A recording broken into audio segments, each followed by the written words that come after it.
to another consultation on electoral reform in the Commonwealth of Dominica. I would like to welcome this evening the Honorable Levi Peter, Attorney General, Permanent Secretaries who are here with us this evening, our observers who are joining us live this evening, Justice Masaga of the Commonwealth Secretariat, Ms. Glynn of the OAS, Mr. Dwight Lay of the OECS, and Mr. Gunraj of CARICOM, and all of our attendees who are joining us on the Zoom webinar and via social media and other media platforms.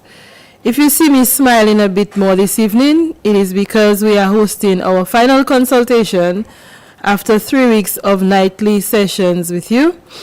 And this evening we are hosting the second round of virtual consultations focusing on the diaspora and looking at the report presented to the Government of Dominica by Sir Dennis Byron after a comprehensive review of our electoral processes. Over the last 3 weeks, we have held consultations across the island on electoral reform, and more specifically, as you already know, on the recommendations from the Sir Dennis Byron report. We have consulted, as I have told you, every evening with various groups. We started with the legal fraternity and political parties and independent candidates. We also consulted with churches, various religious groups, members of the media, NGOs, and other groups and associations. And we were fortunate enough to move around the island and converse with various communities. At the community level, we have been to Portsmouth. We discussed with voters in the north. We also visited Castlebrose and hosted a consultation there for individuals living on the east coast of Dominica. We also went to Wesley at the Northeast Comprehensive School, where we hosted voters from the northeast.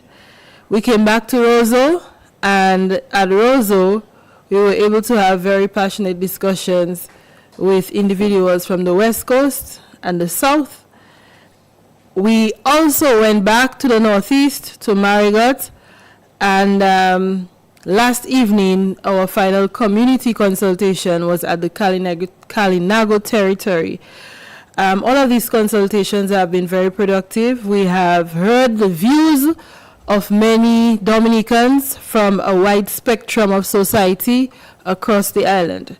This evening, we understand the significance of the views of Dominicans overseas in the electoral process, and we are hosting a second round of consultations with the diaspora. The diaspora was initially hosted in our second week of consultations, but because of the number of requests and the number of individuals who showed interest, we decided to host another session this evening as our final session. As you already know, the report was conducted in 2 phases, and the AG will give a summary of each of the phases of the report, as he has done for the last few evenings. At this time, I would like to welcome Honorable Levi Peter with his presentation. Thank you, Madam. Thank you, Madam Chairperson. Our observers, Justice Raphael Masaga of the Commonwealth Secretariat, Ms. Mellin Glynn of the Organization of American States, Mr. Dwight Lay of the Organization of Eastern Caribbean States, and Mr. Saz Gunraj of CARICOM, and the permanent secretaries present, as well as other government officials, and of course those who are joining by live link and otherwise. Welcome and good evening to all. The chairperson has indicated that I will be going through the phases.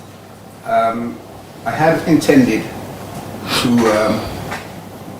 focus on a number of areas, but I am told that there are many who are anxious, chaffing at the bit to make their contribution, and I think the contributions of those who are listening are far more important than whatever I have to say. It seemed to me, so very briefly, I would say that insofar as in particular this particular consultation with the diaspora. Judging from contributions that have been made so far, it seems to me that areas such as the Electoral Commission, its role in this exercise, as well as the recommendations that Sir Dennis has for it, is an important issue that will no doubt feature, as will, I suspect, identification cards, the issue of absence from Dominica, the right to vote and residency, confirmation or re-registration, access to the media, campaign financing. I don't intend to go into those in any great depth, because I think it may be preferable if I listen, and where there may be issues in terms of issues of law or otherwise in relation to fact that I think is necessary to clear up, then I will seek the chairperson's permission to intervene at an appropriate point. Just to say on the issue of confirmation, which is probably of importance and significance to those of you in the diaspora. The confirmation as is proposed by Sir Dennis is not really very significantly different, if it's different at all. In fact, I see no difference from what was proposed by the government of Dominica in its legislation that it was seeking to take to Parliament in 2017 and 2018. Maybe the only difference is that he puts a certain time frame. But in essence, the confirmation period will mean, if it comes in, that anybody who is already registered and wishes to remain on the register will have to approach the electoral office by whatever means is decided and confirm their name on the register so as to remain registered and continue to be able to exercise the right to vote. The proposal of Sir Dennis is that not later than 30 days after the Registration of Electors Act that he proposes is enacted, the Electoral Commission would be required to declare a period which would be termed a confirmation period, during which the confirmation would take place. And that period is to be for no less than 6 months and no more than 9 months. One important feature that I haven't heard anybody raise, I don't think, in relation to the confirmation, is that if one of the suggestions that is being made in respect to the issue of absence from Dominica, those of you who have been listening, and I suspect that's probably most, if not all of you who are listening tonight, would know that there's been a great deal of discussion about the provision which provides that a person who has been absent from Dominica for a period of more than 5 years without coming into Dominica would be liable to be removed from the register. That is the existing position. So in other words, if somebody is out of Dominica and they come back at least once in a 5-year period, they're entitled to remain on the register and to be able to vote at any election. But if they don't come back within 5 years, they'll be liable to be removed. So Dennis is proposing that that be increased, so that instead of just maybe coming in once or however many times you want, you would have to come in at least and spend at least 90 days or alternatively 50 days in Dominica, so as to be able to protect that right to remain registered. And of course there's the other school of thought, which is the one that could have some bearing on the confirmation process, which is a school of thought that is that there should be no limitation, and once a person is registered, he or she should remain registered and should only be removed from the register if they die or if they request to have their name removed. Well, obviously, if you think about it, if that should become the law, then there would, seems to me, be an issue as to whether you would need to be confirmed at whatever period. The current recommendation is that every 10 years, according to Sir Dennis, you would have to confirm your name on the register. But if that requirement of absence from Dominica in 5 years were to be removed, that is to say that a person's name would remain on the register indefinitely and would only be removed on death, then the confirmation, you might think, and I would suggest, would become irrelevant and would not be necessary. Since you are in the diaspora, I think the issue of confirmation would be important to you. The other thing that's been discussed is a suggestion that confirmation would take place abroad, overseas, in 4, 5, 6, 10, however many different jurisdictions. That is at clause 52 of Sir Dennis's proposed draft legislation. That's the Draft Registration of Electors Act. And Sir Dennis has put that in square brackets. That's to say that he's not putting it forward as a firm recommendation. He's putting it forward as something that the country might want to think about. So that's something that, again, you might want to discuss and consider tonight. I'm going to conclude by simply addressing something that I addressed a couple of nights ago, which is that I think a significant factor that it seems to me is not being considered or not being considered sufficiently by many in this consultation process, and indeed before it, but it's become very apparent, is that the right to vote is a real right. The issue of voting and democracy is something that has been fought for and hard won. And the move should be towards encouraging and facilitating more people to exercise the franchise and to vote, not towards reducing the capacity and the ability of people to vote. So people should only, I would suggest, and in compliance and conformity with democratic principles, should only be restricted from voting where that is absolutely necessary. So the effort should be to seek to make it easier for people to vote, not more difficult. We don't want to go back to the days when people had to own property to vote. You had to be of a certain status or class, or a certain gender, or sex, depending on the modern language of determining individuals. But the reality is that I would suggest the right to vote should be at the forefront of all our discussions and deliberations. And Section 33(2) of the Constitution establishes a right to vote, and Section 33(2)(b) for any person who is registered, unless that person is disqualified from voting by way of the provisions of the law providing for disqualification. At the current time, there are only 4 grounds for disqualification in our law as it stands. 1, the person is of unsound mind.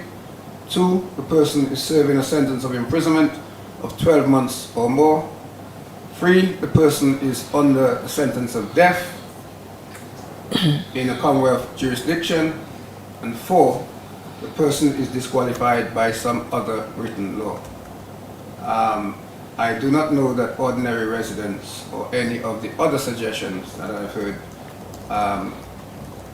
can properly, and I would suggest cannot properly, be brought within those heads of disqualification. So, ladies and gentlemen, the floor is going to be open to you. If there's anything I can assist on, I will do. But for now, I think we need to hear from you. Thank you very much. Thank you very much, AG, for that summary. At this point, we are going to open the floor for your comments and feedback. The issue of elections and voting is something that I know all of us are very passionate and very interested in Dominica, and over the last 3 weeks, we have been fully immersed and engaged in this conversation on electoral reform, on elections, on election process, across the length and breadth of Dominica, on social media, in conversations at your offices, probably in your telephone conversations. Everywhere we've had people speaking about this, so this is very important. Probably in their sleep, probably AG and myself in our sleep as well. But I would like to, we have a few hands that are up, so just to go over the process with you. We are in a webinar, so if you would like to speak, you would need to put your hands up. We will call you and then we will promote you to be a speaker. You can make your contribution and then we'll move on to the next speaker. So we have a few people who are already lined up, and let's all remember to be respectful of each other's views, as we have said for the last few evenings. So we are going to start with Miss Athenia Benjamin, who is on. Athenia, can you unmute your mic and start, please?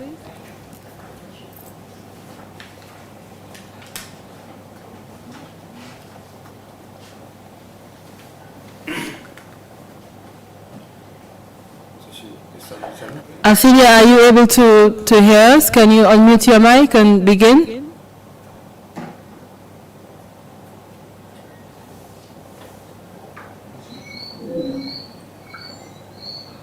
Okay, I believe you are on now.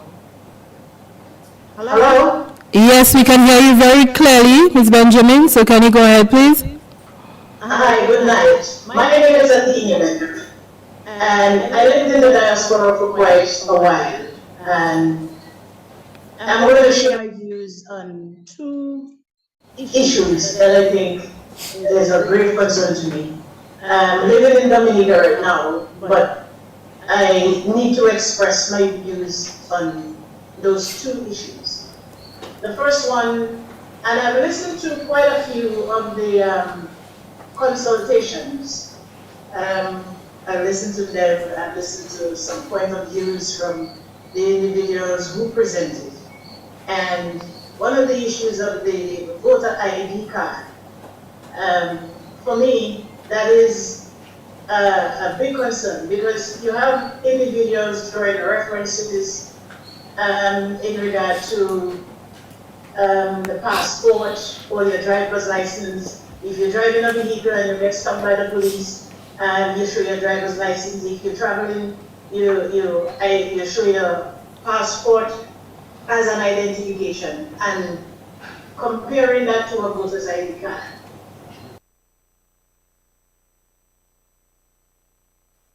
Economically sound decision would not implement a card that you have to gather all this information from to only be used once every 5 years.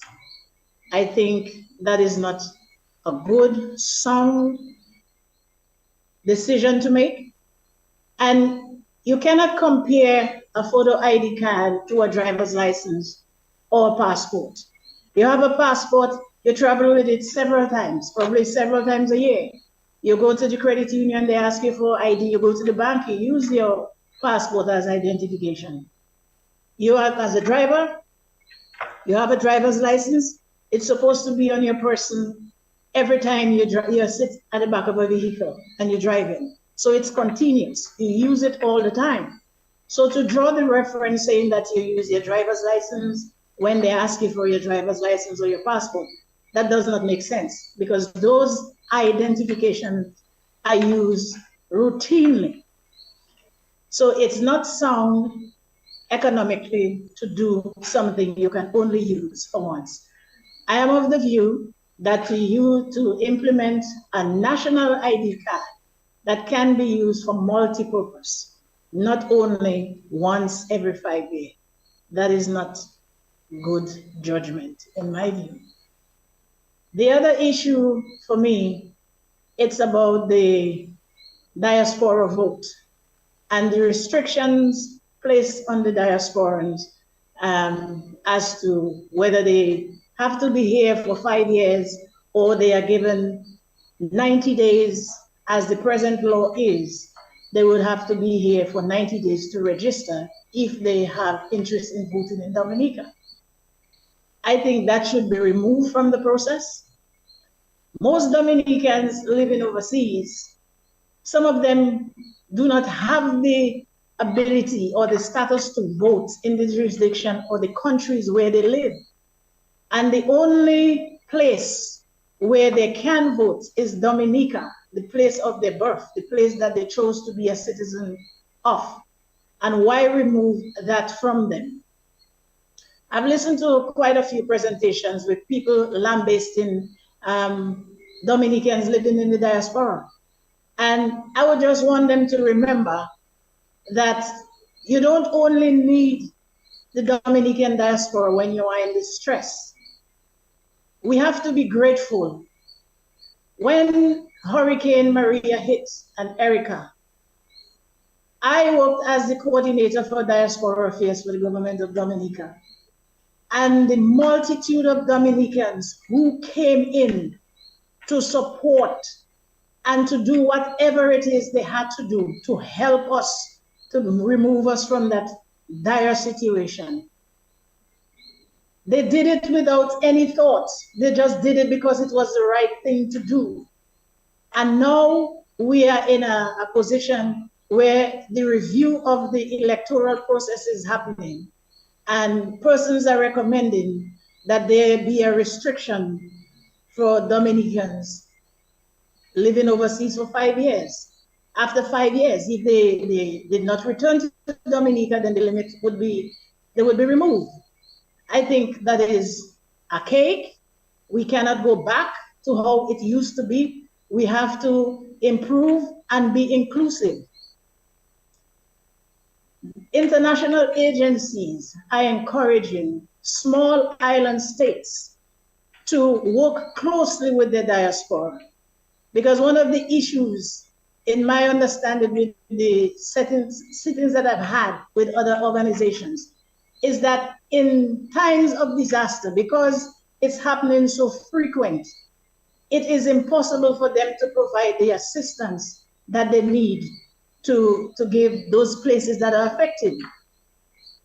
So they are encouraging small island states to work closely with the diaspora, to map out their diaspora. So when we in need of certain expertise, or when there is a disaster, we have a resource that we can tap into.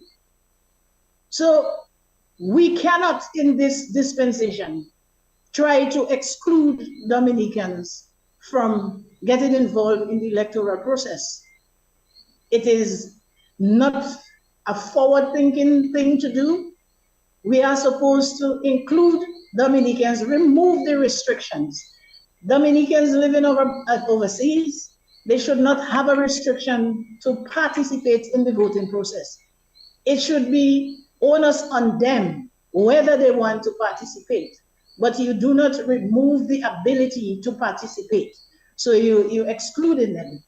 We've had this divide with the locals and the diasporans. We are supposed to merge that together. And this is one of the opportunities, I think, presented to the government of Dominica to be inclusive and to remove the restriction of the 5 years and let it be limitless. If a Dominican wants to return to vote, they should do so on their free will, but there should not be a law restricting them from participating in the electoral process in Dominica. Our Dominican diaspora have been very good to us, and we need to show them that we embrace them and they are part of us, and we want to work together with them. So on these few words, this is what I have to say this evening. Thank you very much, Ms. Benjamin, for your contribution. And we are going to move to Mr. Glenford Merrifield and then Donovan Fabian. Glenford Merrifield.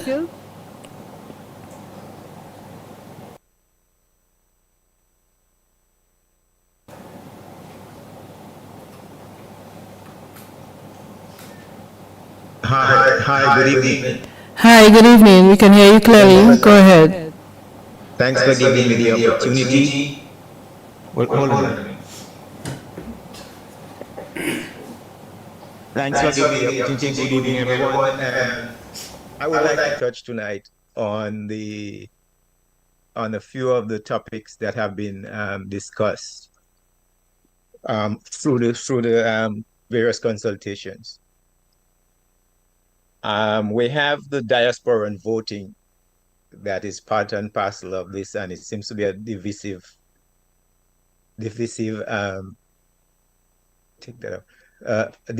issue. We have what we say as a condition as residence and domicile. Domicile being where you choose to live, where you have declared that anybody who wants to find you will find you there. You go to the courts, you give your address as your the domicile. You come you conduct business with this address, and that is where anybody who needs you will find you. If you have property on another part of the island, let's say in Portsmouth, you are not allowed to vote in Portsmouth elections because you do not live in Portsmouth, although you have property interest in Portsmouth. So by the same token, we as diasporans who live here in the United States or any other where else, we do not live in Dominica. We may come to visit. We are no longer domiciled in Dominica. And as it is now, the law has always said that if we are absent from the jurisdiction, from our domicile for more than 5 years, we are not allowed to vote. And the AG says, and for the first time tonight, I've heard him actually use the unless disqualified by Parliament. He has always been saying that once you are on the list, you are allowed to vote. So Parliament has spoken in years gone by, and the law has not been changed. It says if we are absent for 5 years, then we are not allowed to vote. Our domicile is elsewhere. And a visit to Dominica does not confer domicile on me, whether I'm here for 2 weeks, for 2 months, or three weeks or 3 months. I am transient. Okay? So in that case, we are not allowed to vote, and I will not promote that part of it. If you want us to do that, then you're going to have to change the law and allow everyone to vote. And the question is, how do you achieve that vote? Paper ballots from outside, electronic voting.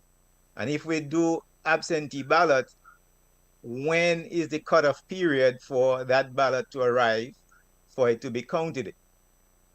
So we have to think of this very, very carefully. But I, at this moment, would not, because of the small size of our population, it is easy to dilute the votes on island. And we have seen, and it didn't take the CCJ to tell us, it didn't need to take the CCJ to tell us that we have had tainted elections. I don't believe the CCJ should have ventured into this because as they claimed they had no jurisdiction. They were being a political entity at the time. They were making political statements by saying that the elections were tainted. However, they have said it, but we knew before then, even before they said it, that we had tainted elections. So my thing is, no diasporans should be able to vote at this present time if they have been absent. It is said by some that no country takes the citizens off the list once they are registered. I'll tell you that is not true. The United States does not recognize dual citizenship.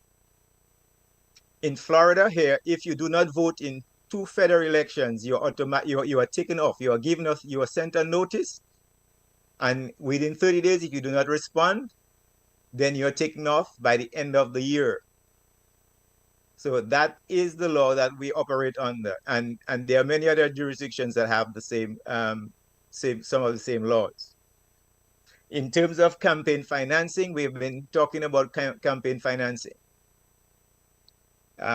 My thing is there has to be some mechanism to control the source and use of that money. We should not have foreign money coming in to influence the political process. We've seen it. It has happened. I would not place a limit on how much money political parties can raise. However, it must be raised from within the Commonwealth of Dominica, not from outside sources. And however, there should be some limits on personal and corporate contributions in terms of how much. And then if they want to spend beyond that, then they have to organize, like we have here in the United States, super PACs. The Treasury should not have to pay for any financial campaigns. If you can raise your money, then you raise the money, you spend it. However, you can only raise it from within, and you account for it.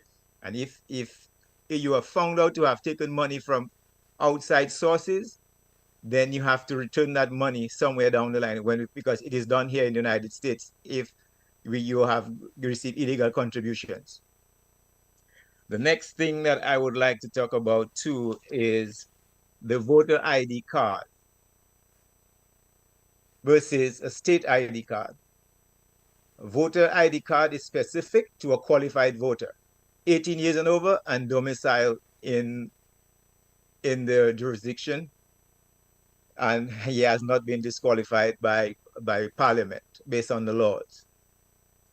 Now, some people have been saying the card, the voter's card, is only used once every 5 years, and it's a waste of money to spend that. That is not true, because the voter's ID card will be used in every election, whether local or state, and you have multiple election state and multiple local elections during those periods before that 5 year period of a state election. In terms of expiration date, my voting card has no expiration date, so there should be no expiration date on that voting card. You should only have that card changed if you change the name. For example, you got married, you change your address, okay, or your polling station has been changed, then the electoral office sends you a new one, and those things are free. You don't have to pay for it. Your state ID, any form of state ID, you pay for it. If the state puts an expiration date on it, when it expires, you replace it. Now, some people are talking about, oh, what if I lose my voting card and how am I going to vote? You could make the same argument for the ID card. You could lose it too. The problem is if you do not have your ID card with you, there are ways you can vote. Here in Florida, you would get a provisional ballot. You would vote. They would put that ballot aside, and when they match the signature on that voting ballot with yours, then that vote is counted later. So at the PM, in terms of talking about for the ID card, making the argument for the voter ID card, that Florida uses 14 forms of identification. Yes, we use those to identify you, but that does not qualify you to vote. Your voting card is what makes you eligible to vote, but we can identify you because it does not have a picture, and you bring an ID, a state ID, or one of those other forms of identification that will tell the polling station people who you are. So that thing is erroneous. So I would like to clarify that. I think I have one more thing that I want to talk about. Where is it? List cleansing. Well, it goes on. It goes on with in tandem with the diaspora stuff, where if you are not absent, if you're absent from Dominica, then you should be taken off the list. If you want to come back at some time, you'll go back to stay in Dominica. You take up residence again. It's easier to get back on the list. You can re-register. Registration is free. You don't have to pay. It doesn't cost you a dime. Now, there's talk about, okay, there is this process with the death certificates and between the registry of deaths, register of deaths, and the electoral office. Yes, that is there. You have there are sometimes though people die, especially if they have migrated, and we do not know if they die. Maybe now you have a little more of tracking this, because now with social media, you have people putting their death announcement on Emo News or calling DBS and put something on there. But if there is not that interaction between the media here with the people who died, their family members, that person is going to stay on the list. So how do you get that person off the list? 5-year absence. would very much take care of that. Now, last night, I heard a recommendation, something that I had been thinking about for a long time, and it was brought up by basically a cousin of mine, and it deals with the Carib chief being the representative or a representative of the Carib people, and that is for a second part of the review. But I would like to echo that statement. The Carib chief should be a non-participant seat in the parliament.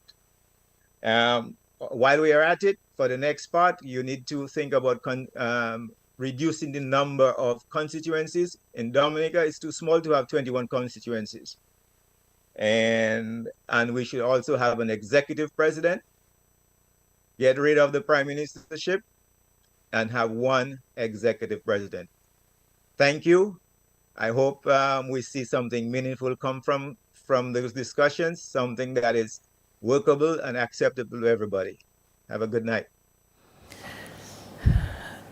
Good night, and thank you very much for your contribution, Mr. Merrifield. I believe the point that was being made last evening was that there are a number of pieces of identification that could be used in Florida, and based on what you are saying, there are two aspects to it. So there's a voter ID that makes you eligible to vote, but then you can still utilize the 14 pieces of identification to identify who you are. I think what we are looking at in Dominica is how do we combine these two things, what makes you eligible to vote and what identifies you at the polling station.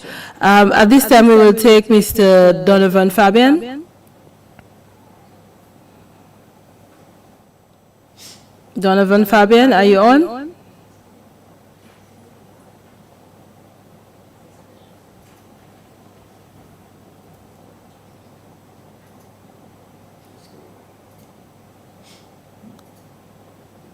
Okay, Mr. Fabian, can you unmute your mic and go ahead, please? Okay. Hello, good evening. All right, good evening. How are you? I'm doing fine, thank you. Good evening to everyone listening, and also to the observers. Special good evening to you. Before I start my my presentation, I want to correct a few things that the previous caller said. The first one is about residency as it pertains to voting in Dominica. He's totally inaccurate when he says if somebody has a home in one place in Dominica, they cannot vote somewhere else. That's untrue. Okay, once you will vote when you became 18 years of age and you're registered and you live there for 90 days. If you move out of that constituency for work or otherwise, you can still vote where you were registered. Okay, so that is completely inaccurate what he said. Secondly, he spoke about the US does not recognize dual citizenship. I also want to correct that. US laws does not mention dual nationality, or it does not require a person to choose one citizenship over the other. Okay, it does not. And thirdly, on the voter ID in Florida, you can absolutely vote with a driver's license, with a passport, or with any ID that the state deems acceptable. Okay, so I think he was very erroneous, or he missed the facts on those. Okay, to start my presentation, the first thing I want to talk about is national ID card versus voter ID card. I support a national ID card because I think it provides more utility. It can be used for more purposes. What goes into the ID card to enhance the security of the voting, we can discuss that. But I think it just makes more sense to have a national ID card. Secondly, access to media. I completely disagree with some people who say that the state radio or state media should be used should be given to political parties to campaign. I think state media should remain neutral, and especially with the divisive nature of our politics, we really do not want state media to become embroiled in this. And I also oppose the suggestion that private media should be forced to give political parties access. And I also heard, the former Prime Minister of Dominica, Edison James, try to make the case that, they pay a license and they use the airways, which the airspace which belongs to the state. That may be true, but that goes for many other things, right? We pay license to drive on the road. So are you going to say you're going to force bus drivers to carry passengers to where they don't want to go to campaign? That doesn't make much sense to me. Also, one of the most popular and effective ways of campaigning these days is social media. And we have many parties have their platforms, their Facebook pages, their Twitter pages, their WhatsApp groups. Are you going to ask for access to that too? I think not. So I don't think this point is very valid. Next point I want to make is campaign finance. I do not think there should be any cap on campaign finance. And I've heard a lot of allegations being made by certain members of the opposition. And they're trying to use these allegations as the justification for campaign finance. And I've seen and understood that many of them come on to this consultation and they put on a display, an act for the observers. But there are some facts that I think we all should remember and everyone should know. Campaign finance would more aptly apply to the opposition because there have been revelations with evidence provided by people who were close to their party, who were involved in the operation, who admitted to going overseas to Switzerland and soliciting campaign money in exchange for ambassadorships and transferring the money to Dominica to different bank accounts. Bank accounts were provided, dates, transfers, everything were provided. And they have never come out to refute the allegation. And also there was this bombshell allegation in 2019 when Al Jazeera kept the Dominica for months and did an undercover sting operation. And we got audios and videos of Mr. Linton, who was the party leader of the Workers' Party at the time, lawyer, and his friend, another guy who said he acted on his behalf, Odia Serafin, negotiating deals for campaign money,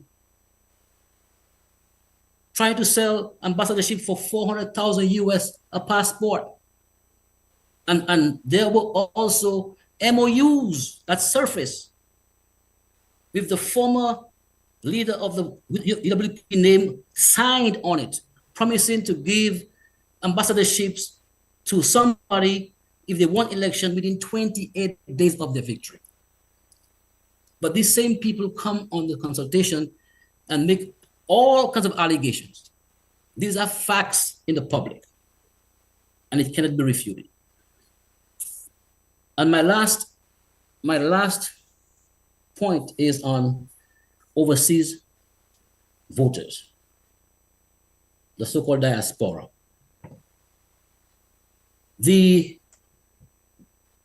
I read in Sir Barron's report that the objective of this concept of his report was to modernize the system and to modernize the system and to bring it up to modern best practices. And modern best practices at this time dictates that voting should be made easier for every citizen who has the right, who has been given the right to vote, who is registered on the list of electors. When you're born in Dominica and when you turn 18 years old and you're registered to vote, you should not be disenfranchised because you traveled overseas. All right? Canada Supreme Court said it was not constitutional to do that. And they overturned the law that stood for many years. England has just done it. The USA has this law for years.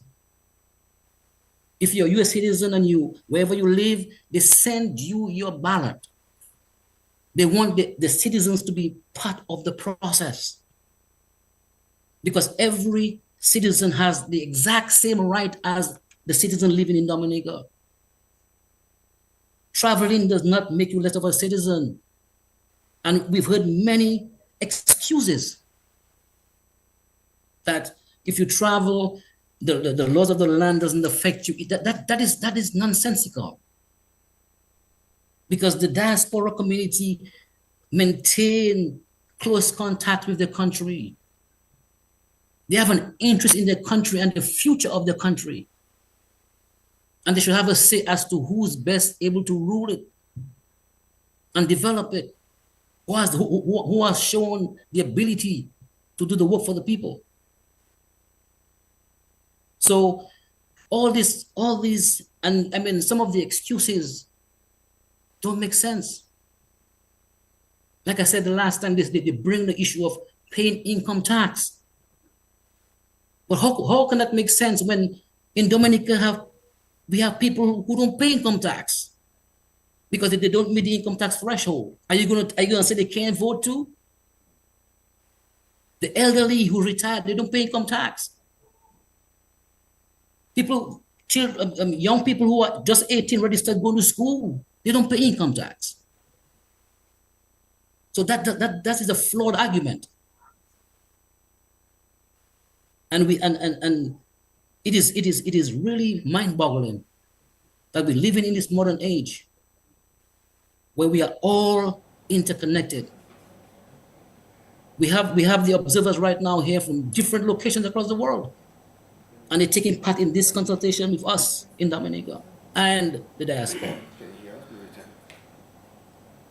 So I mean, we cannot be going back to the days when voting was a condition upon some material, advantage, some land or money or taxes.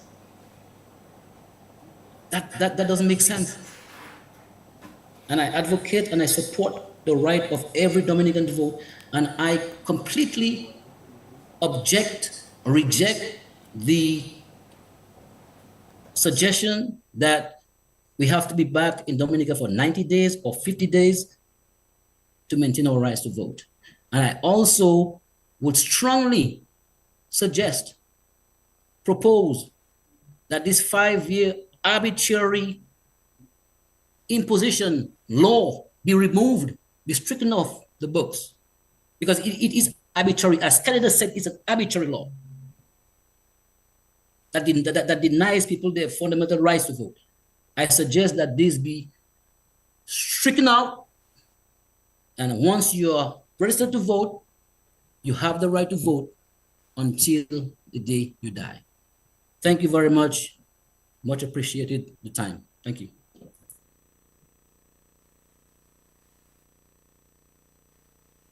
As a Dominican in the diaspora, a Dominican who is quite often in Dominica. The next person that we have is Mr. Lennon Matthew. Lennon Matthew.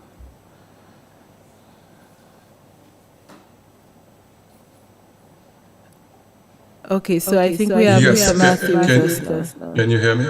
Yes, we can hear you very clearly, Mr. Matthew. Go ahead. All right. Good evening to you. Good evening to your listeners, the observers here, and to Dominicans living at home and abroad. Interestingly enough, I'm gonna be transparent as possible. As you said, the name is Lennon Matthew, and I'm from the lovely village of Benz. And I'm going to tell you why we should not be fighting one another in Dominica. The cabinet secretary's mom and my mom, and Karen, I'm going to say it, are first cousins. The gentleman who spoke right before me is my first cousin. Love him to death.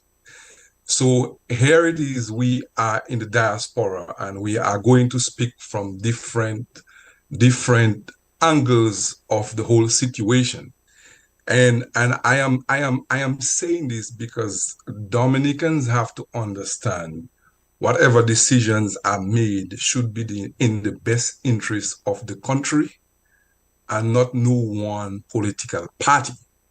Because at the end of the day, we are going to meet together and cry at funerals, celebrate birthdays, wish one another well, and support each other in our personal lives. And I just wanted to make that very clear so everybody know how transparent I am. I have been listening to the conversation on the consultation, both at home and the last time we had for the diasporans.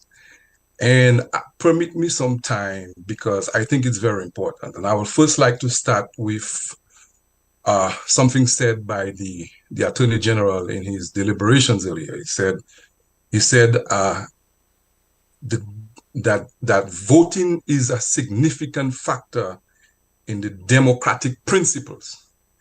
And I am glad he said the democratic principles because I think what is lost in this entire consultation is the bigger purpose for why we having electoral reforms. And in anything in life, you have reforms when the current situation is probably needs to be up to date. It's not working as originally intended. And we all know when time change, rules, laws that were made 40, 50 years ago sometimes have to be amended to keep up with the current times. So therefore, you have consultations, you have reforms. And the reason why I'm happy that the Attorney General mentioned democratic principles, it's because our electoral process does not only begin and end with the voting. Democracy does not begin and end in voting. Democracy is a continuous process that needs the participation of citizens to work. And by that, the voting is correctly a very important and significant factor of that democratic process.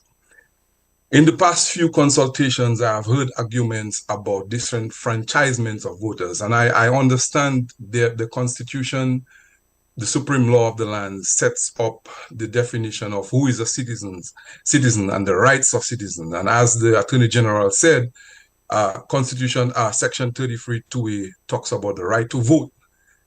2B talks about persons' disqualification. As the law stands, and you said, diasporans are not ineligible or prevented from voting. As the law currently stands, citizens of Dominica who live abroad can come home to vote. There is no restriction. Well, I shouldn't say there's no restriction. The law is not necessarily preventing diasporans from voting. What the law has done, like it did in Section 2B, it puts up a qualification for which you can vote. And the reason why I'm mentioning that, because there seems to be a thought that the parliament can go and pass a disqualification for an individual if they're mad. The parliament is not going to sit down and pick who they want to singly disqualify for voting. So therefore, when parliament meets, parliament sets a criteria. One of those criteria is if you have an unsung mind, if you are sentenced for death, That doesn't mean you're not a citizen. You're still a citizen of the country. However, that disqualification is there because the law allows it. Similarly, the law allows you to vote if you are living out of Dominica and within 5 years you return to the country within a day and you can vote. And that is the significance of having a parliament setting the qualifications for voting. And one of the reasons they have done it, as I mentioned when I start, is because you have reforms when the current system becomes out of date. And what we have had in Dominica in our democratic process are individuals who have abused the loopholes. The system is not fair. And the purpose of reform is to ensure that the voice of the people, the strength of the people, and the decisions of the people is what is represented in the government and not the other way around. And I'll tell you a perfect example. Last year, we had a snap election called. And there were individuals who ran for their constituency. And the prime minister decided who was going up for the constituency without having the constituents able to make that decision on who they want to represent. The basic foundation of our democracy is through the political process, where people in the constituency of Pebush, where I'm from, have the ability to select who they want to represent them, whether it's for the Labour Party, whether it's for the United Workers' Party, for the Freedom Party. That's the basics of democracy. Why? It is because it's the decision of the people selecting the representation. So when the Prime Minister goes ahead and selects who he wants to go up in this constituency, what he has effectively done is disenfranchise every single one in this constituency, not allowing them the opportunity to demonstrate their democratic right to select who they want to represent them.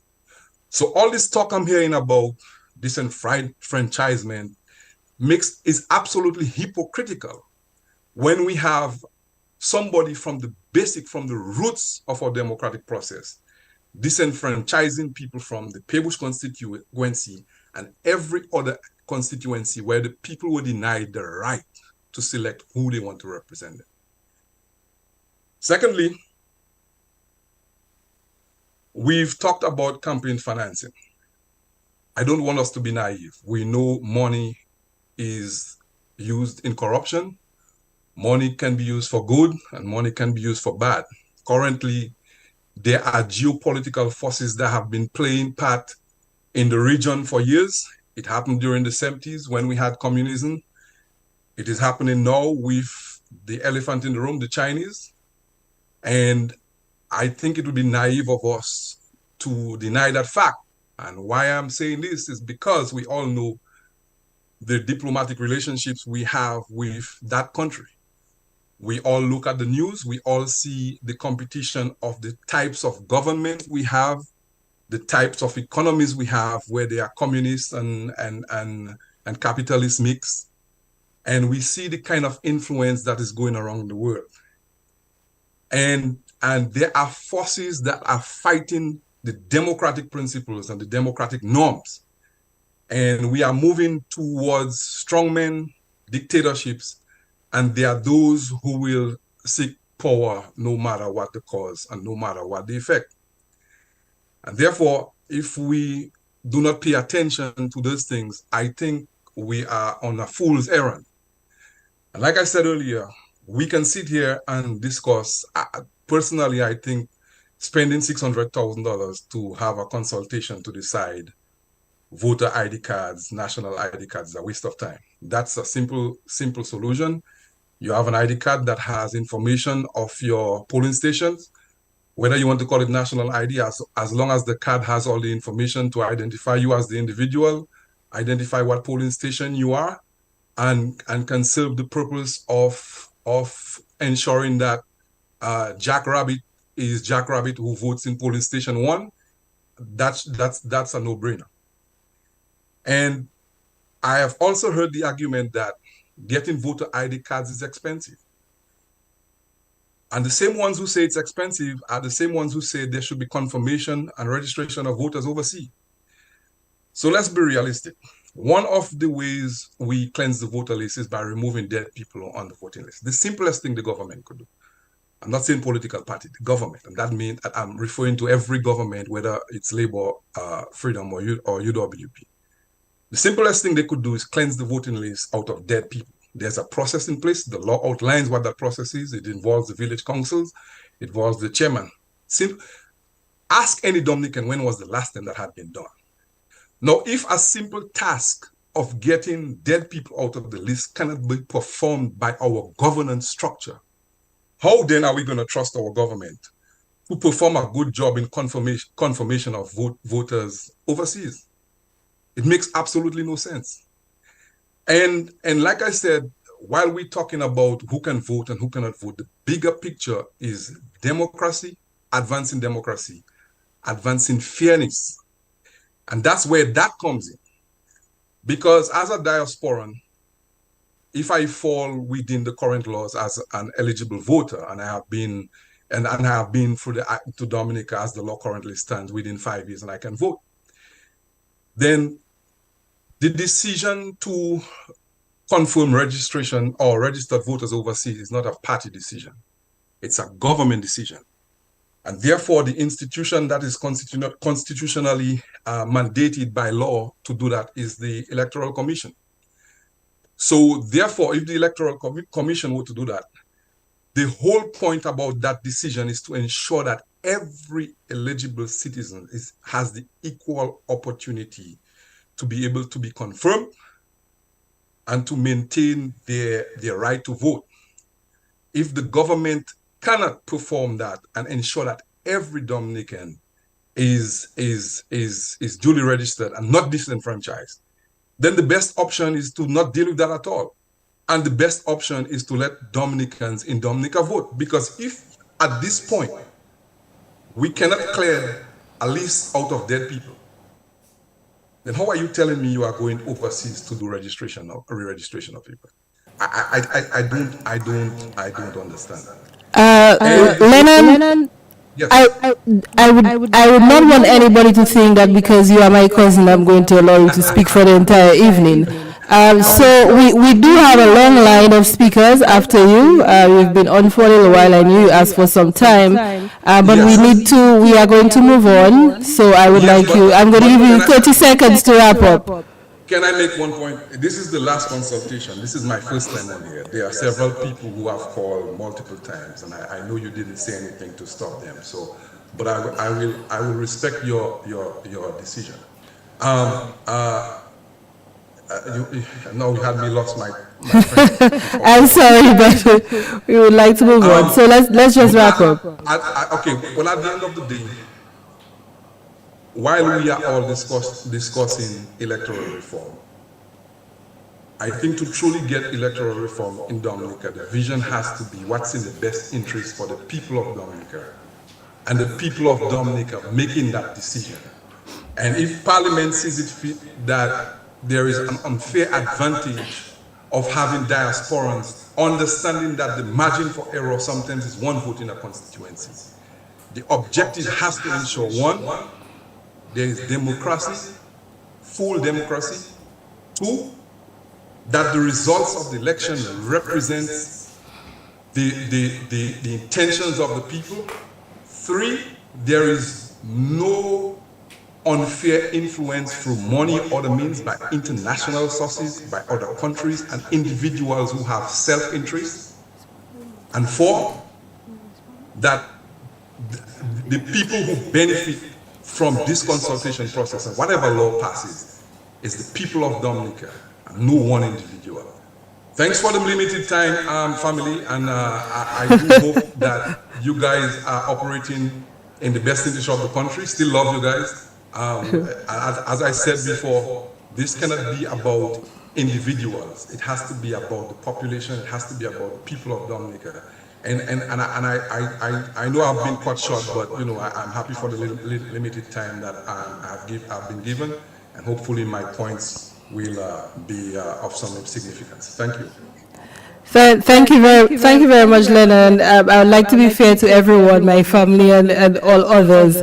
But we appreciate your comments. There are just a few things. I want to add, though, that for those who are unable to give all of the comments that you would like to, please feel free to send your comments in writing to capsec@dominica.gov.dm. But before we move on, I would like the AG to respond on one or two matters. Thank you, Madam Chairperson. Just a couple of clarifications. In relation to the last contributor, he said that every Dominican knows or something to the effect of that people are not being removed, deceased people. I haven't checked myself, so I cannot speak as a matter of fact. Although I received an indication on my phone, someone who had the experience of their family member had passing away, and that person was removed within quick time. But what I can tell you is that I get copied in on details of people who are deceased, which is conveyed by the registrar to the Chief Elections Officer. Chief Registering Officer, both one and the same, on a regular basis. And I just went back and looked, and the last that I received was on the 16th of August, covering 6 month period. So I think people have these notions. Sorry, it's not. Sorry, it's covering the quarter. So people have these notions, but it's not true. I can't say what is actually happening in specific terms, but I know that the list goes regularly to the Electoral Office, and I would anticipate that they remove names from that based on the information they receive. If the chair would allow me, just briefly, the previous caller, that's Mr. Merrifield, referred to me specifically, and he indicated that I hadn't mentioned disqualification. Just for his edification, I mentioned disqualification in the context of Section 33.2 on every occasion that I have spoken about Section 33.2. And indeed, I mentioned it so much so that on one occasion, I couldn't remember the fourth disqualification. That was at the parish hall. And I came back to the microphone to clarify and actually put the information out so that everybody had it. So just to say that we try, and certainly I try, to be as clear and as fair and as practical and as objective as I can be in relation to these matters. But it is, I think there's also an error, and that's why I touched on it briefly, and a confusion with the issue of domicile residence and Section 33. Section 33 has two, Section 33.2 has two elements to it, an A and a B. And they're not conjunctive in the sense of being an and. They are two alternative scenarios. And just to put it out there, and it might be part of the further discussion, that the section dealing with absence from Dominica in the 5 years that Parliament provided for, it may well be that the reason that Parliament, and this is just to I have my own views, but I just put it out there so that people may want to consider this. It may well be that what I submit is the position that Section 33.2b of the Constitution provides that once a person is registered, the only way they can be disqualified or cannot, let me say it differently, the only way they cannot be entitled to vote is if they fall within one of the four categories of disqualification. It has nothing to do with residence, nothing to do with domicile, once they're registered. And I would suggest that it may well be that it is in light of that fact that Parliament, at some point in the past, thought that it was necessary to impose a 5-year limitation. Because in the absence of that 5-year limitation, what some people are asking for now, which is that there should be no limitation upon someone who's registered, would prevail. So it may be that that 5-year limitation that some people are referring to is an indication that there is indeed a right to vote once registered. I'll pause there. Thank you very much. Thank you very much, AG, for that clarification. I believe we have Mr. Kirby Samuel who is on. Kirby, can you go ahead, please? Good evening, CAPSEC, and good evening to the Honorable Attorney General. I'd also like to say good evening to the observers who have been with us through this exercise time and time again, and to everyone who has been listening. I have, whenever possible, sought to tune in to listen to the discourse, and I had to tonight join in to give my own 2 cents. As a Dominican, and not just a Dominican, but as a proud Dominican currently residing overseas, respectfully, I find it highly offensive that persons would seek to limit or take my right to exercise my franchise in my country. As I speak to you, I can think of at least 3 friends, in addition to me, 4 of us, who have in the last 2 years either built a home in Dominica or are currently building a home in Dominica. And it offends me greatly that persons would peddle that I am less of a Dominican and therefore I cannot vote. The right to vote is a right that persons died so that we could have, so that I could have as a Dominican.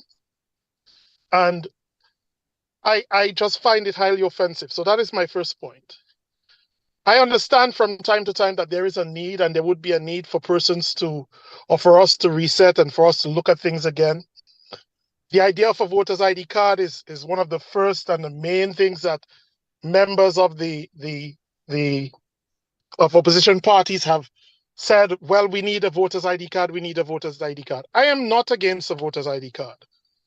To be clear, in the Commonwealth of the Bahamas where I reside, there are voters' ID cards are allowed.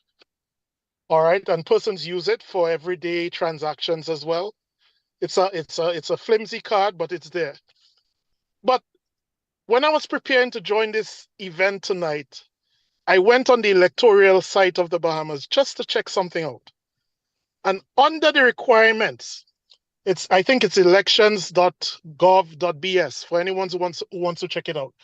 Under the requirements to register to vote, one of the first, or in the number 1 line, it says the primary document that can be used and should be used to register to vote is a passport.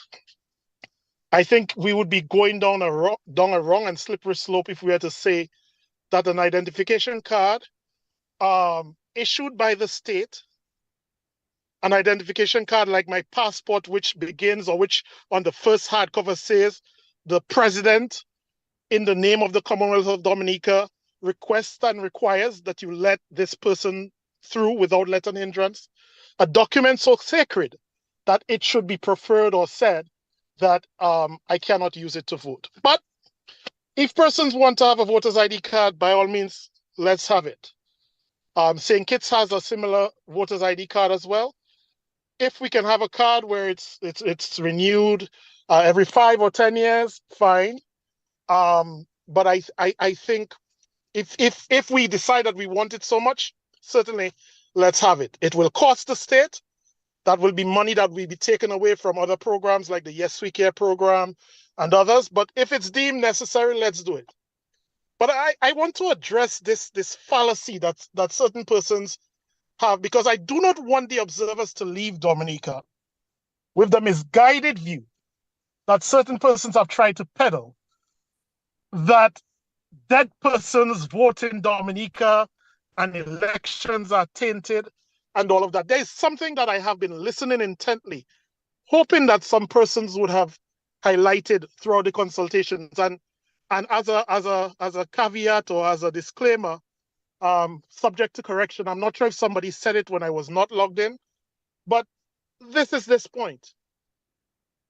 At elections in Dominica, at every single polling station in every single polling district, there are representatives from both political parties or all political parties who are present at each and every polling station.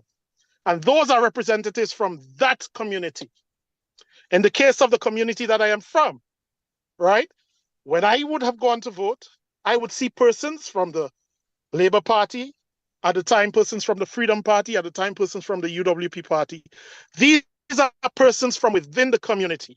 And these persons would have been persons that know every single person within the community. And so if a dead man came and said, my name is John Brown, and I'm here to vote, it is very likely that one of those persons from one of those divides would have objected and said, hey, no, John Brown died.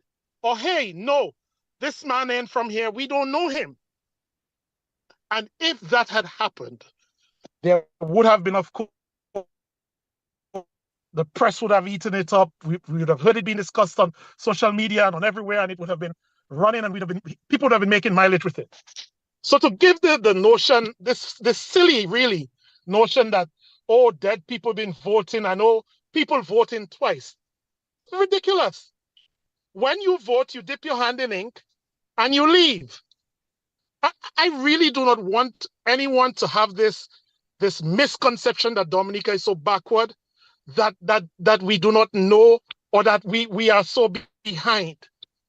This whole fallacy of electoral reform, in the sense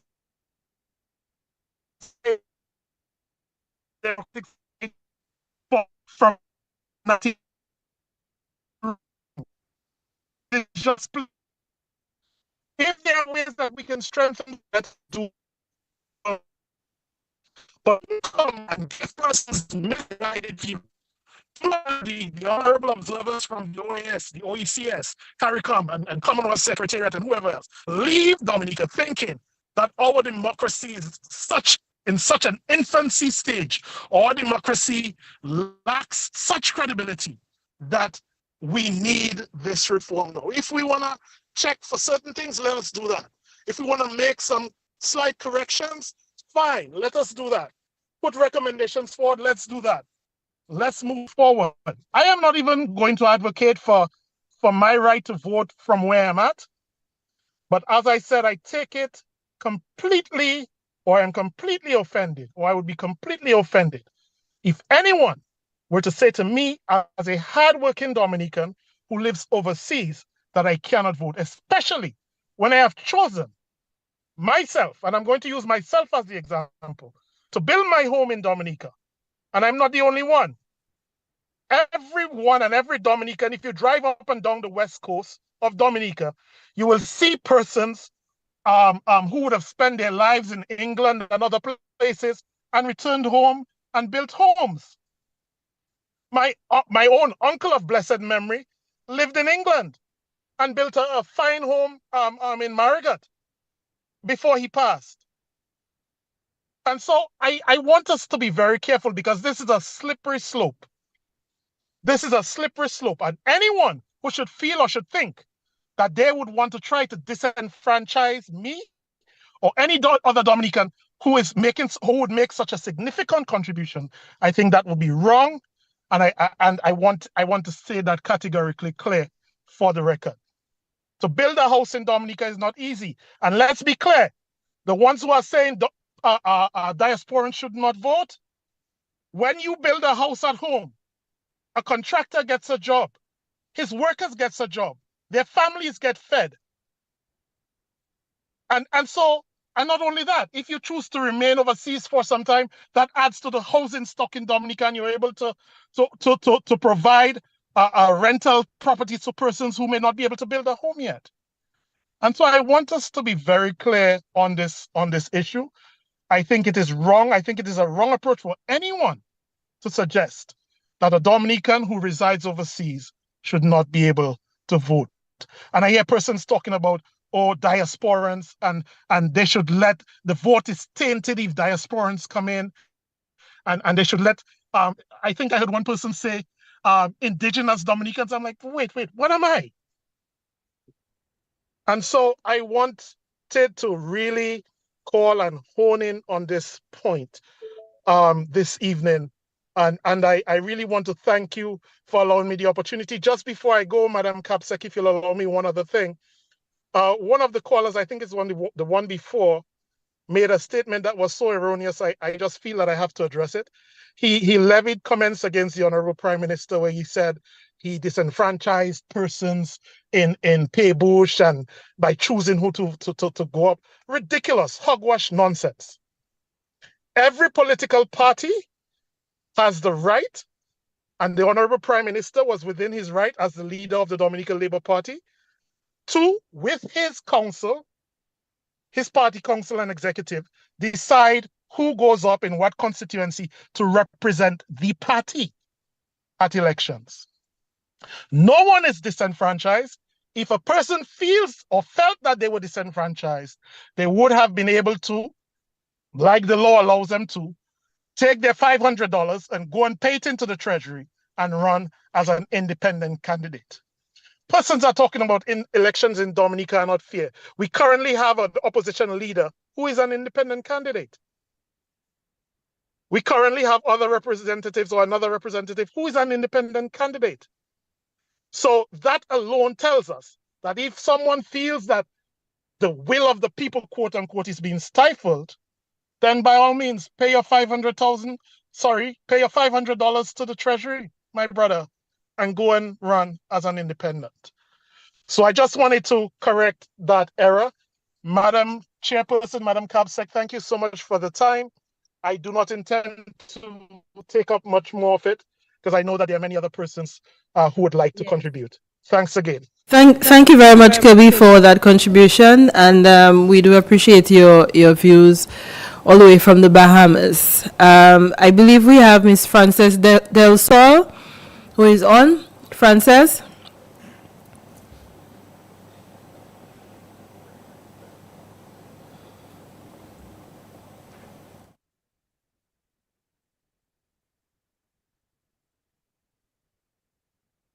We also have Mr. Jerome Victor, so any of you who could come on can do so now. Jerome Victor or Frances Del Sol?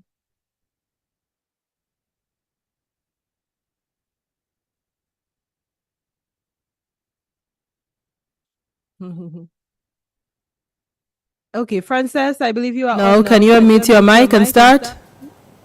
Yes, I am. Thank you very much.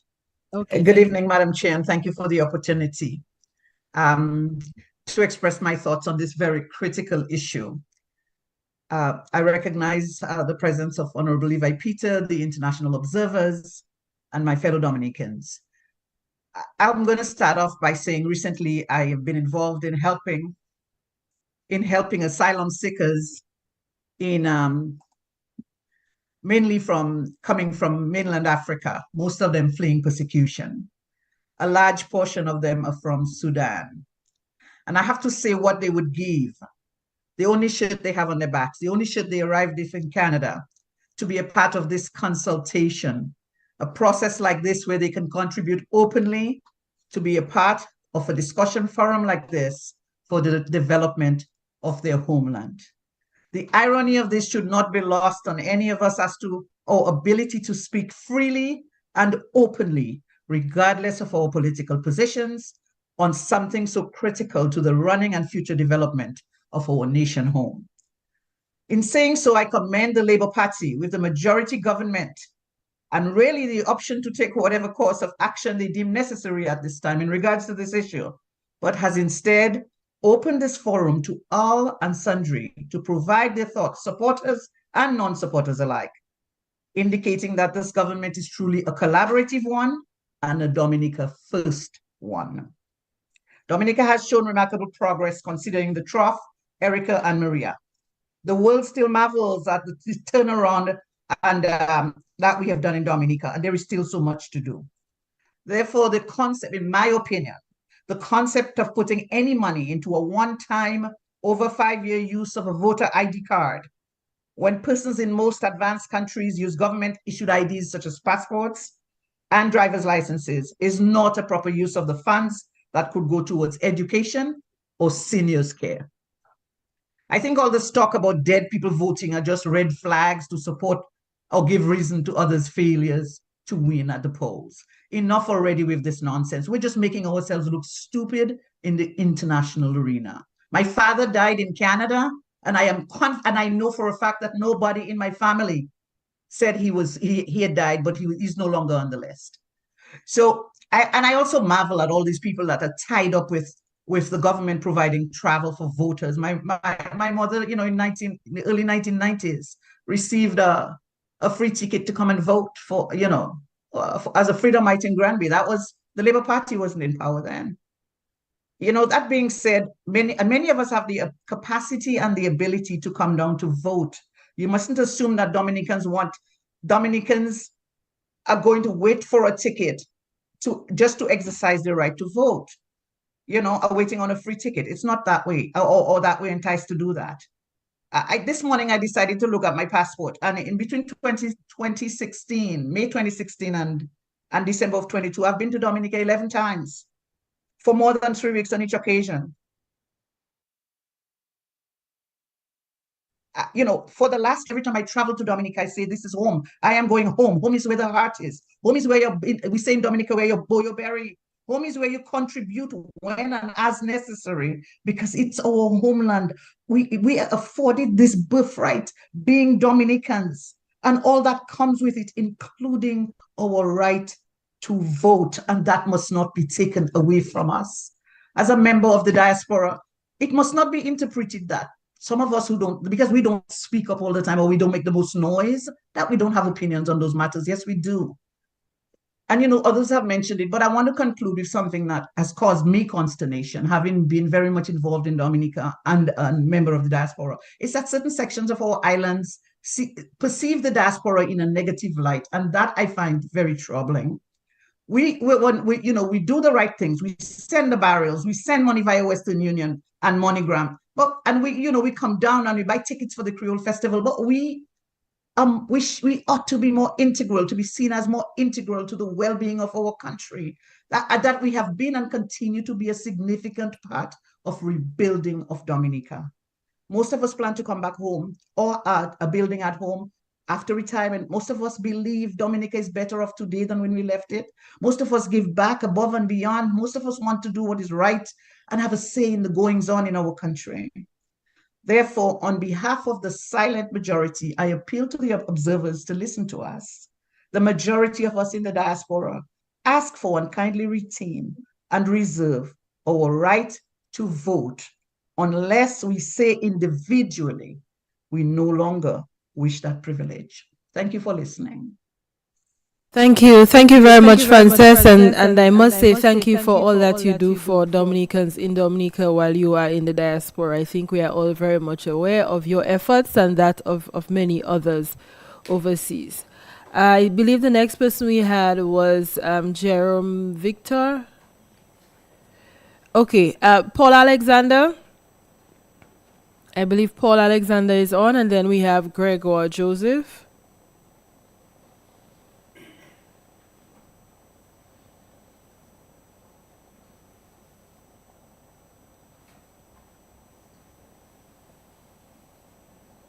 Paul Alexander, Gregor Joseph. We also have Ambrose Thomas lined up. I believe you need to, our staff manning the Zoom, they are sending you a request. You need to accept the request to be a panelist so that you can be given the rights to speak. So if you get a request, okay, I believe Gregor Joseph is on now. Can you go ahead, Gregor?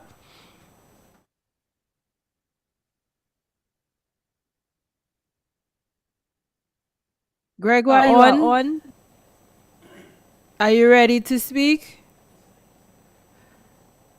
Unmute your mic.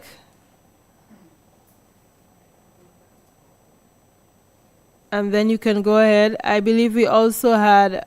Okay, Gregor, I think you are unmuted now. Can you go ahead, please? Can you hear me? I can hear you clearly. Hello? Yes, we can hear you very clearly. Okay, good evening to all. First, I want to recommend the Prime Minister on the recommendation of the President in the Caribbean. I think that was well deserved. And I want to touch on a few things. I had something prepared, but because of all people calling, I'm going to change what I'm going to say. I want to pose 3 questions to the AG. Who was the first prime minister before this prime minister that came overseas and brought people to Dominica to vote? That's one. Number 2, who was the prime minister before this prime minister that called election before the scheduled date? That's 2. Number 3, I have a problem with when was Mr. Lincoln became the treasurer for the prime minister? He seems to have how much money the prime minister collect, how much money the prime minister spend, but if all the money that they collected, with donations that we give, up to now they cannot give us an amount of how much they have collected. Now I know the observers are listening, so I hope they're taking note of that. And I had quite a thing to say, but I'm sorry, I'm an officer, so I had a call and I kind of lose some of what I was going to say. One second. Now, overseas voters, it appears that the UWP does not want us to come home to vote. If my memory serves me right, they were asking us, they was asking for donation with the election campaign. And if my memory serves me right, they had 3 phone lines. They had 2 local lines from Dominica and they had a diaspora line. So how is it okay for the diasporas to contribute money to your campaign, but now you're turning around and trying to tell us we cannot come to vote in the same election that you collect money from us for? So maybe you should start thinking of how to give us back our money that you collected. Sorry, my phone is ringing, so I have to run. Sorry about that. I'm an officer and we're kind of busy. But I will come back if I can. Thank you so much.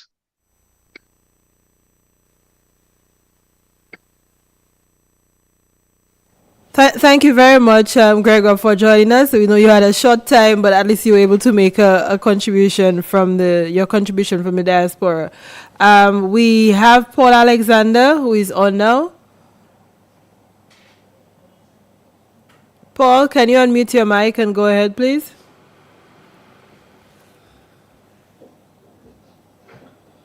Yes, good evening to everyone. Yes, good evening.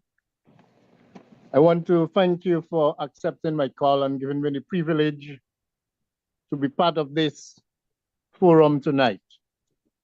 So the reason why I am participating in this consultation is because I am a Dominican and also a voter. If I was not interested in voting in Dominica or taking part in what's happening in Dominica, I would not waste my time and waste you all time to be there taking time to speak nonsense when I'm not interested in voting. I will just stay out of that completely. I also want people to know that in the last 5 elections held in Dominica, I voted in every single one.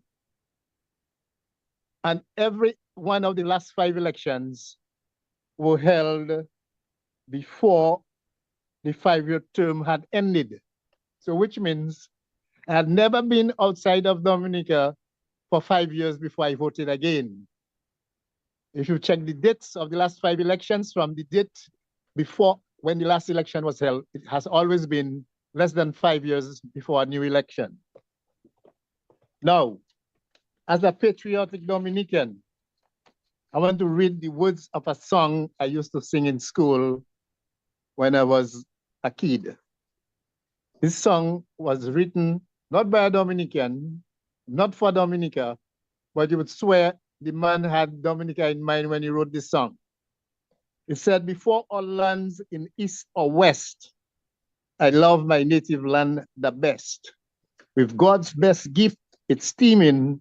No gold or jewels here are found, yet men of noble soul abound, and eyes of joy are gleaming. Before all tongues in east or west, I love my native tongue the best. Though not so smooth so smoothly spoken, now woven with Italian art, yet when it speaks from heart to heart. The word is never broken. Before all people east or west, I love my countrymen the best. A race of noble spirit, a vigorous mind, a generous heart, to virtue bound yet free from art, they from their sires inherit. To east and west I reach my hand, my heart I give my native land. I seek her good, her glory. I honor every nation's name, respect their fortunes and their fame, but I love the land that bore me. So as a patriotic Dominican who believes in Dominica, I had to be on this forum tonight. Now, we know this proverb, a bad workman quarrels with his tools. Now, a former caller mentioned it, that in every polling district, in every polling station, there are agents of every political party. And they have the tools they are available for them to track fraud or dead people or people whose name are not on the list and they want to vote. And maybe they are not using it or they don't know how to use it. So they blame the election loss on fraud, election being stolen, dead people coming in to vote, people voting on people's name. And there's never been one instance where it has been proven that has ever happened. Now, we know these people also have the right to raise an objection, a right to challenge someone they suspect of coming in to put a fraudulent vote. I also remember the story of King Solomon, where two women each had a baby, and one of the babies died, and the two women were claiming the live baby to be theirs, and they could not decide which one the baby had belonged to. So they decided to go to King Solomon to find out what is his advice, how they can solve this problem. So King Solomon, in his wisdom, he said, well, what I'm going to do, I'm going to cut this baby in two. I'll give each of you half of the baby. The mother whose baby had died, who knows that was not her baby, she said, yes, okay, go ahead, cut it in two. Right away, King Solomon said, this baby does not belong to you. So it's like the opposition. When they realize they do not have the support in the diaspora, they want to go against diasporans who are supporting the government from trying to prevent them having the right to vote. Now, they advocate for free and fair election. But while they're asking for free and fair election, at the same time, they're trying to unfairly deny a free man and woman to vote freely in Dominica. So you can see they do not love Dominicans. I am from Grand Bay, I live in St. Thomas. We organize carnival troops in St. Thomas Carnival. And what we have for our troop is the Sensei. And we don't call it a St. Thomas Carnival troop. We call it the Dominica Afro-Caribbean Mass. We were invited to Bermuda to bring that carnival troop of Sensei to participate in Bermuda Carnival. We not go to Bermuda from St. Thomas like we are St. Thomians, we representing St. Thomas in Bermuda. We went there as Dominicans living in St. Thomas who went to promote the culture of Dominica in Bermuda. So to tell us that when we leave Dominica, we are no longer Dominicans is like you are committing a sin that cannot be pardoned.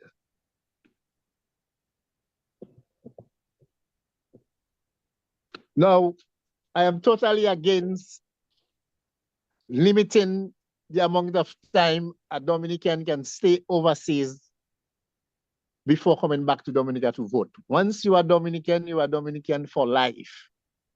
We should totally eliminate this thing in the law about 5 years or 10 years or 15 years or 90 days or 30 days. That does not make any sense.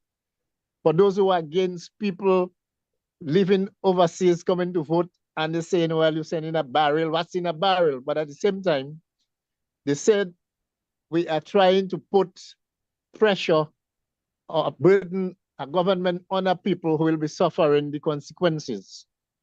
But let's look at it. If you say before the 5-year terms is up, I have to come to Dominica for a period of 90 days. Now, I come during that period of 90 days, and then I vote, and I go back to St. Thomas. What difference does it make if I had come for 1 day and vote and come back? I'm still living in St. Thomas. And what you are saying about I'm leaving the burden on the people, it comes to the same thing. So it makes no sense whatsoever. Now, on ID cards, I support ID card, any form of ID. They come up with an argument saying that a passport is to travel, but you can take that same passport and go to the bank and cash your check. A driver's license is for driving, and if you have an accident, the police will ask you for a driver's license. But a same driver's license, you can use it to go to the bank to cash your check. So the other IDs or national IDs that are provided by the state can also be used to vote, because somebody can use their voting card the same day while they're going to vote.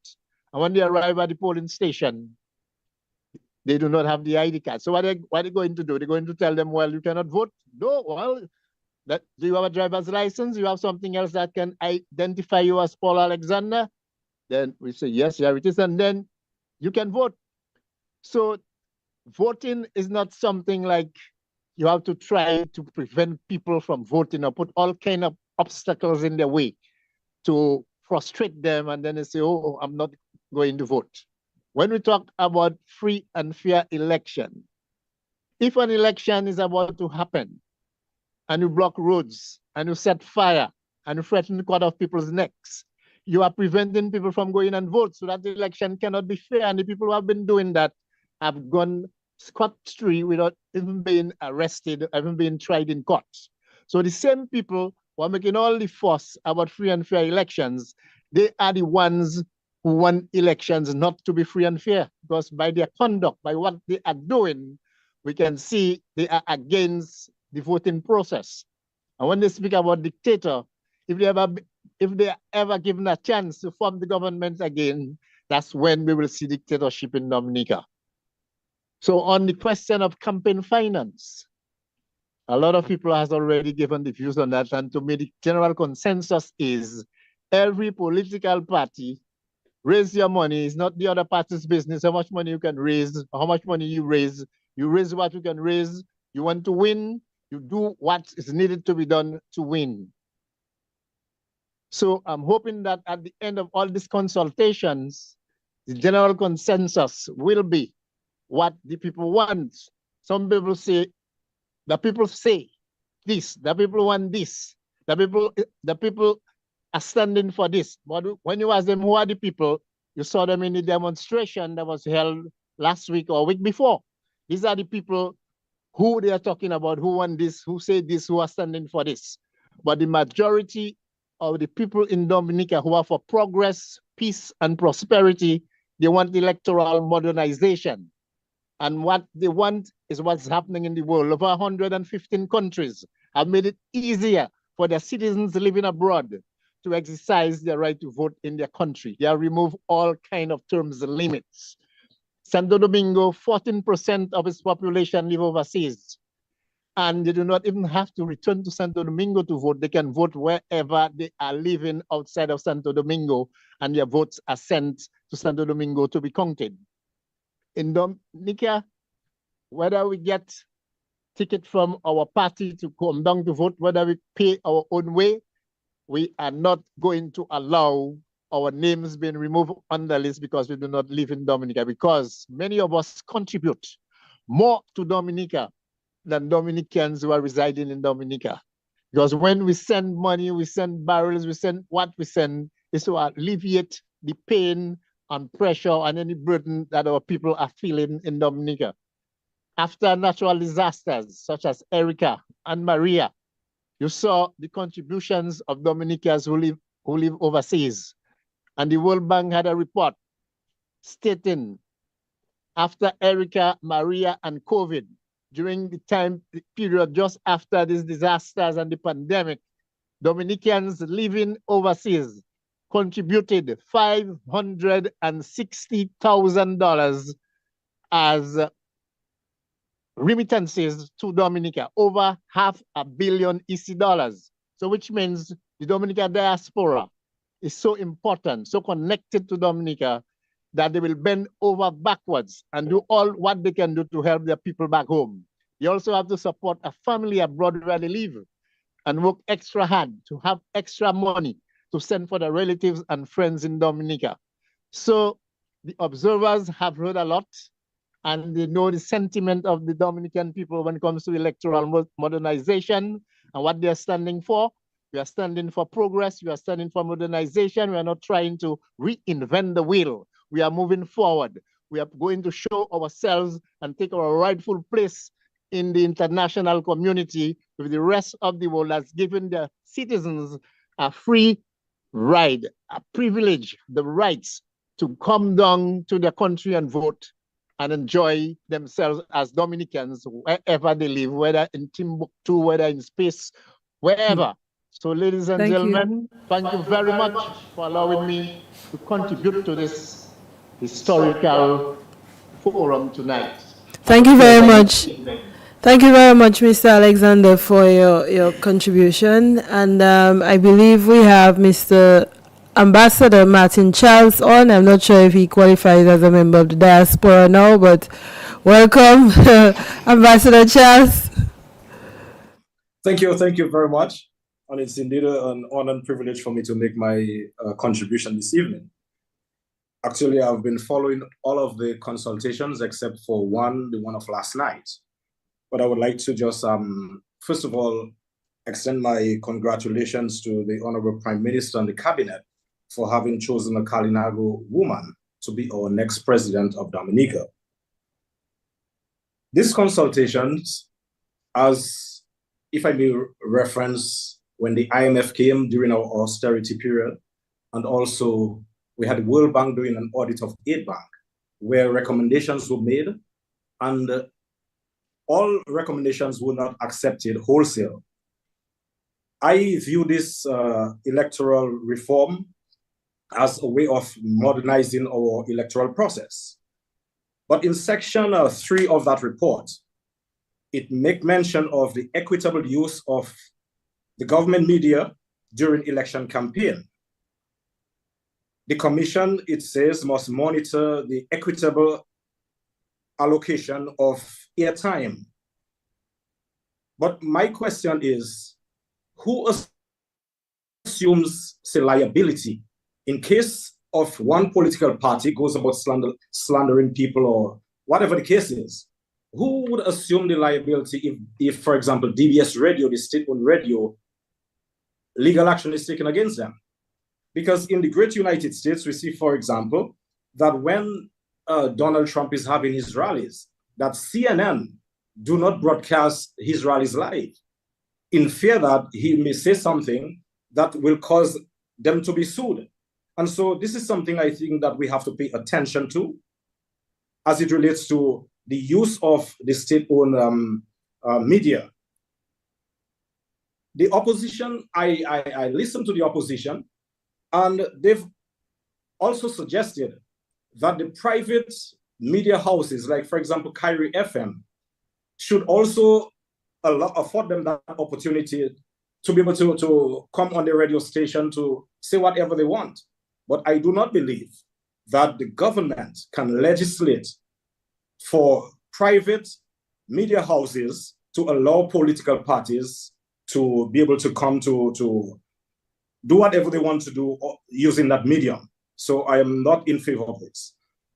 On the question of the voter ID card, like other Caribbean countries, I believe that, and as the government has already articulated, that the multi-purpose ID card would be the preference. But the question is, assuming that someone shows up to vote and that person is not in possession of that multi-purpose card or voter card, would that person be deprived of voting? I would respectfully suggest that in addition to this voting card or multi-purpose card, however it's called, that a picture ID should suffice should that person not be in possession at the time of that voter ID card, be it your passport, your driver's license, your social security card. Once, because we've never really had any problems per se with our elections. And persons, I mean, we live in a small society in Dominica where we know everybody. Persons have not been taken to court, not en masse or otherwise, to suggest that they impersonated anyone and came to vote. So this whole question of this voter ID is something that will help us modernize our electoral process. But this, as I said, on our small population, we've never had any problems with people coming to vote. You come in, you identify yourself, you give your name, you after you finish casting your ballot, you place your finger in the ink, and that's it. And we've never had any issues with persons coming to vote. On the question of campaign finance reform, I believe that the Treasury should stay far away from this. That approval should not be granted to allow any political party access to the Treasury of Dominica. Because at the end of the day, this will be a liability to the taxpayers of Dominica. Look at the Dominican Labour Party. Dominicans give to the Dominican Labour Party in cash and kind, not for favors or for bribes. They give because they believe that the policies and plans of the Dominican Labour Party are best suited for the country. And so this thing about the UWP trying to get monies from the Treasury, these guys probably do not have the ability, they do not have the connections, the friends to help them to raise the resources to run their campaign. And so their last resort is to turn to the Treasury of Dominica. We saw in 2 past elections where Al Jazeera exposed them, that they were willing to give our diplomatic passport just because they wanted to raise money for their campaign. They have no friends. And so the Dominican Labour Party have not engaged in any unfair practice. The Dominican Labour Party has its friends that supports its policies and programs, and as a result, provides financial support and other forms of support to the party because they believe in the party. Now, on the question of the Electoral Commission, Sir Dennis Byron suggested that the membership should be increased. I respectfully suggest that no matter how many members you have on this Electoral Commission, that this won't make a difference in terms of the administration and structure of the Election Commission. What I believe is needed is that there should be an improvement in the general administration of the Electoral Commission. On the question of registration or re-registration and confirmation, and that must be done, as I understand it, within 9 months after the passage of the bill. But my question is, what of persons who are unable to meet this 9-month deadline? Automatically, I assume they will be taken off the list. But is that an infringement of their constitutional right to vote? This is a question probably the legal minds need to think about and to provide some clarity to the general public. But the UWP, they are targeting only just one man. And all what they are saying, all the machination about electoral reform, their mission is to see how they can remove Honorable Prime Minister Roosevelt Skerrit out of government. And that's their preoccupation. It's not about any person coming impersonating someone or persons coming from the diaspora. They just want to get rid of one person who they believe stand in their way of forming a government. In 2014, if you remember, and Madam Chair, I really hope that you bear with me just to make this comment, that in 2014, we saw when the UWP went to Canada in the cold winter, they went to Boston and Washington, I believe, begging Dominicans to contribute to their campaign and also asking Dominicans to come back to vote for them. We saw in 1995, they were the ones that started this thing about bringing the diasporans here to vote en masse in 1995. So it's ironic now that these same people are today trying to disenfranchise the diasporans from coming down to vote. I mean, it's just despicable. When we look at this other recommendation, Madam Chair, as it relates to the 50 to 90 days that persons must be resident in Dominica. You know, I heard a speaker when the political parties were at the State House, and he made the point that the Constitution indicates that you must be resident in Dominica. But I think this was one of the most disingenuous comments that was made that evening. Because whilst it is true that you must be in Dominica, but it also makes provision that if you overseas, that within 5 years, you must be in Dominica at least one time. And we see the very people that come down to vote are the ones that are always in Dominica during Creole Festival, during Carnival. They are in Dominica. These are the very same people that come down to vote. But when they come, they see the progress that is happening in Dominica. And so they fall in love with the policies and plans and programs of the Dominica Labour Party. So in asking for them to be in Dominica, either 50 days or 90 days, I mean, I believe that Sir Dennis Byron just put this in there because he wanted to evoke some discussion as it relates to that. But at that very same meeting, I heard a lawyer who is an American indicated that he is in Dominica for almost 40 years. And every 4-year cycle of the United States elections, he received his absenteeism ballot in Dominica where he's able to vote. I'm saying that we should eliminate totally this requirement of being in Dominica once every 5 years in order that you could cast your ballot. I'm saying this, if we're trying to modernize and make voting much easier for all of us, that I believe the time has come. And just coming from the consultations, you could have listened to the sentiments being echoed that this 5 year, once every 5 years, this should be eliminated. I am fully in support of this, fully in support.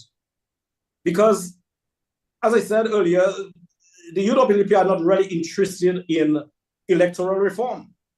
Because if they were serious, whilst there's that opportunity for them to attend the consultations, make their contributions, they have called for demonstration, which backfired on them, by the way. They have called for demonstration, people in the streets demonstrating for electoral reform, and you have that process being carried out. If these guys, if these guys want to make meaningful contributions to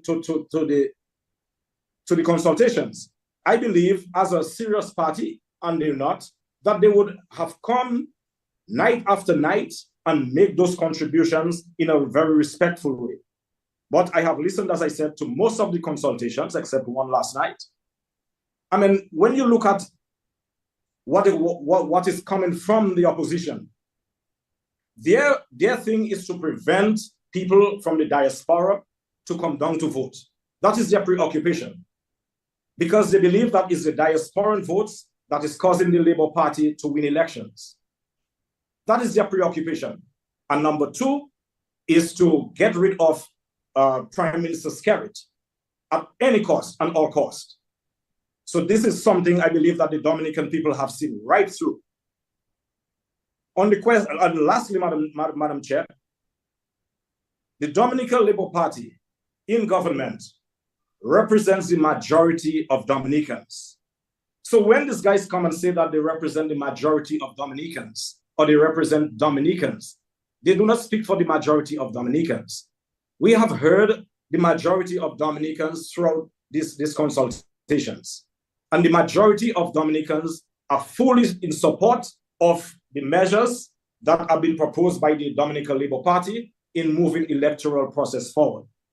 And so I would like to commend the government and yourself, Madam Chair. I would really like to commend you all for the professionalism that you all have brought to these consultations. You have allowed all ideas to contend, not treating anyone with disrespect or talking in any condescending way to anyone, but you'll have treated persons with respect. And so persons were free to make their contributions without fear of intimidation. But I don't know in which society that we see the minority wants to control the majority. The Dominican Labour Party and the government represents the majority of Dominicans. And so the majority of Dominicans are with the Dominican Labour Party. And so whatever recommendations that are acceptable to the Dominican Labour Party, we are fully in support of this. The minority just cannot control the majority. So again, I would like to thank you very much for allowing me this time to make this short intervention. Thank you very much. Thank you very much, Ambassador Charles. Not so short, but we do appreciate your interventions, and all the best over there in China. I believe we have Mr. Anthony Astefan on, Senior Counsel. Are you with us? Yes. Good night. Good night to the officials that are here and to the observers. I'm sorry my voice is like this. I did not intend to speak, but seeing it's the last one, I could not ignore it. And if I may just give some constitutional context to the issues, because I think many a time when I've listened, there's been much straying away from the critical issue. In the case of Joseph Parry versus Mark Brantley, which I lost, Court of Appeal case from Nevis, and it's good sometimes to lose cases that make good law. This was a case in which it said, the Court of Appeal said it was an egregious breach of the Constitution for the registration officer and others to remove people from the voters list without the fullest, strictest compliance with the protection of the law. And this is what the court said in relation to the interpretation of the right to vote and the laws that govern the right to vote. Paragraph 50, page 32 of the judgment. The Canadian Supreme Court has emphasized the importance of the right to vote, not only as it relates to the system of democracy which it underpins, but also as an expression of the dignity of the individual. So if you strip somebody of the right to vote simply because they have gone to be in a pasture, this judgment is telling me that we are seeking not just to deny them the democratic right of participation, but to strip them of their dignity as a citizen. He says the South African Constitutional Court has made the point that the vote of each and every citizen is a badge of dignity and of personhood. Quite literally, it says that everybody counts. And the 300 that were removed from the voters list were resident overseas in the United States, Canada, and elsewhere. And they were taken off the list without due process. In applying the law, the provisions of the Act governing the exercise of the right to vote may be said to have a constitutional pedigree.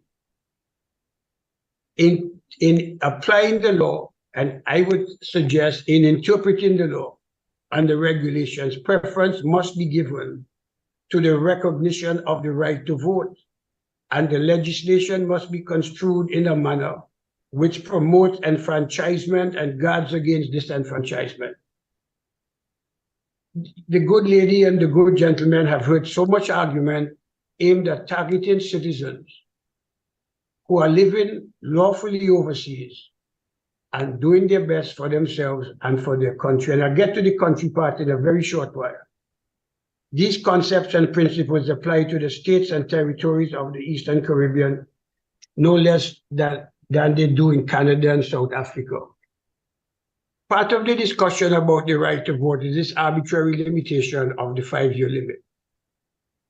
And we see currently in the international community from whence we get our international best practices, we see Canada has removed the 5-year rule and given citizens the right to vote, regardless of how long outside of Canada, once they had some initial residence before their departure.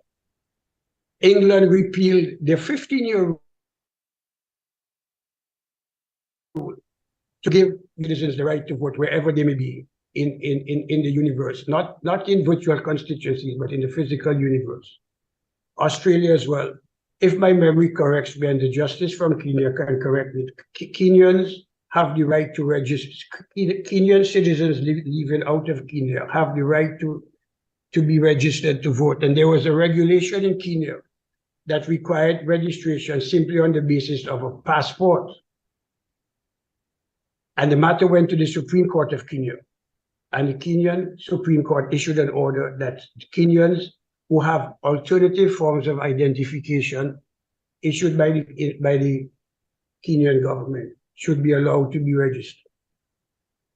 So we also have the critical test of St. Kitts. St. Kitts in 2009 passed a law, ladies and gentlemen, that gave me, if I were Nibishan or Kitishan, the right to register and vote in a constituency in which I resided before I left for however long.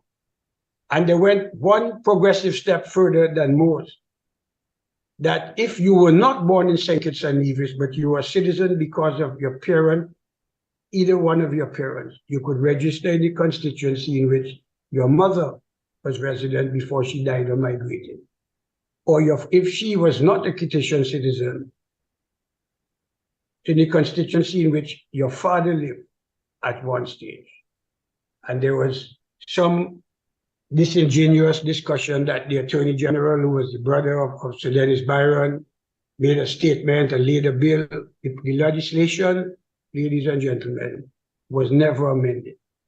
They tried to, but there was an uproar, as there is in Dominica now, that would constitute a deprivation of the rights of our citizens overseas to vote.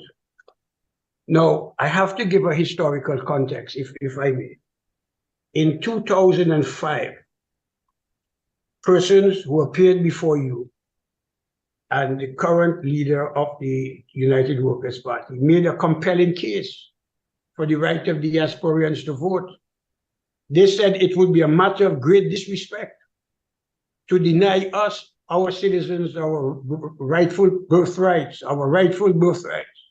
as citizens to vote simply because we reside overseas, and especially because of the great contribution we make to the development of our country. The current political leader of the United Workers' Party, Irvin Andre, Gabriel Christian, all of that. In fact, in his book, In Search of Eden, written together with Gabriel Christian, at page 555, Irvin Andre says, all Dominican parties and organizations must commit to giving the diaspora the right to vote, and the Constitution be amended to allow same where necessary. Such voting rights are a prerequisite to respectful recognition of the diaspora's role.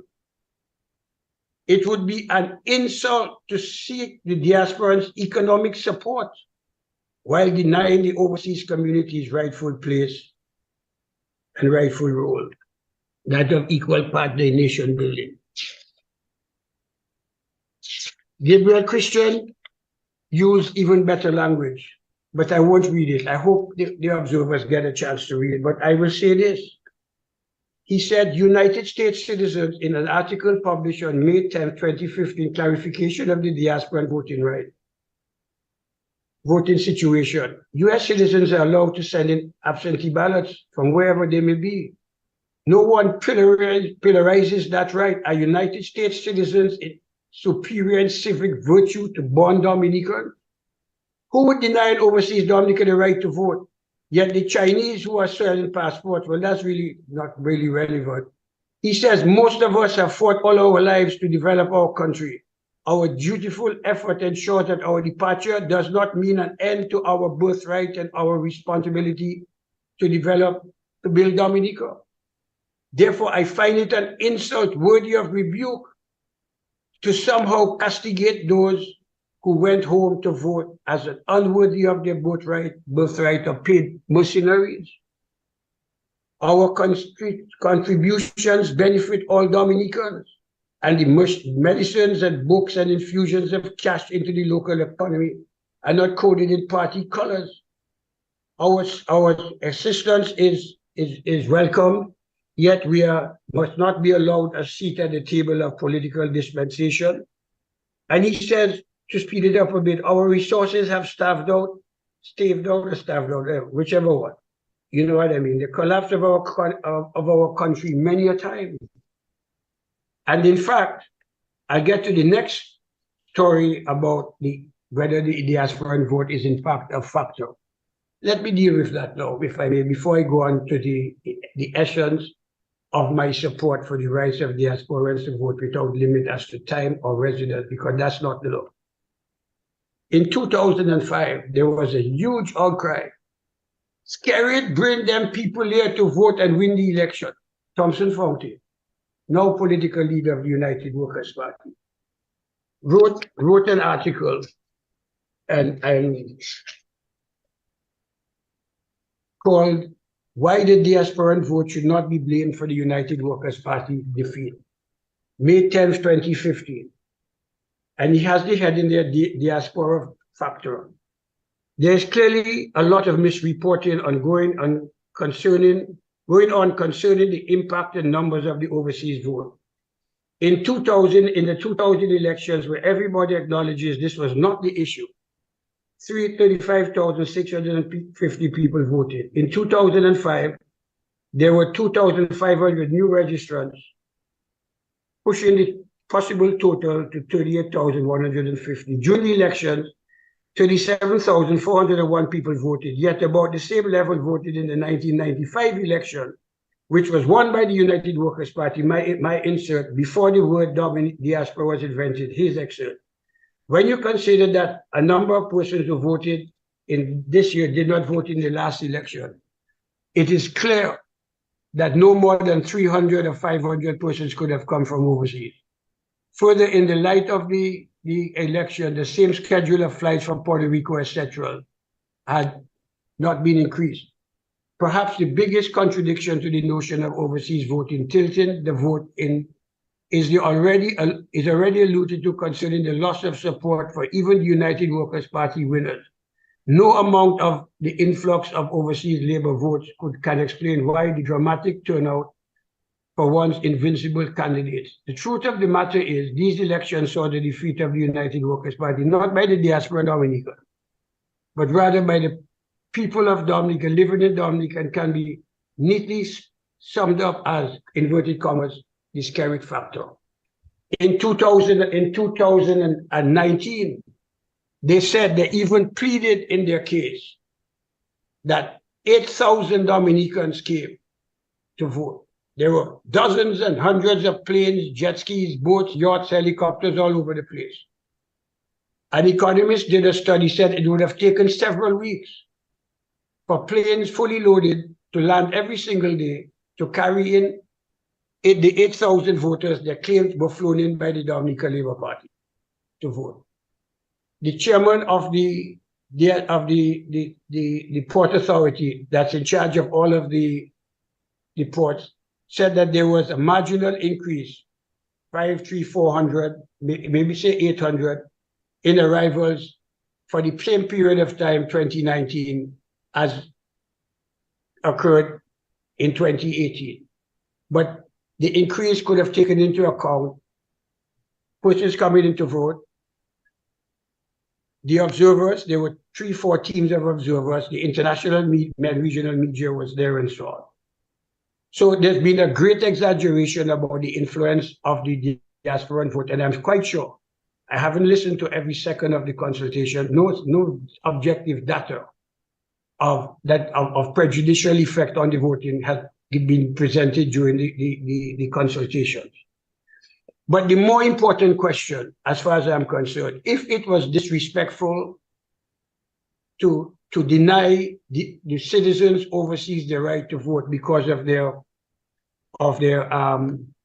contributions, I want to read from a press release marked "Remittances Reducing Poverty, Promoting Access to Education," in which the wonderful Frances Del Sol was featured. I had the great privilege of listening to her this evening. And this is what it said.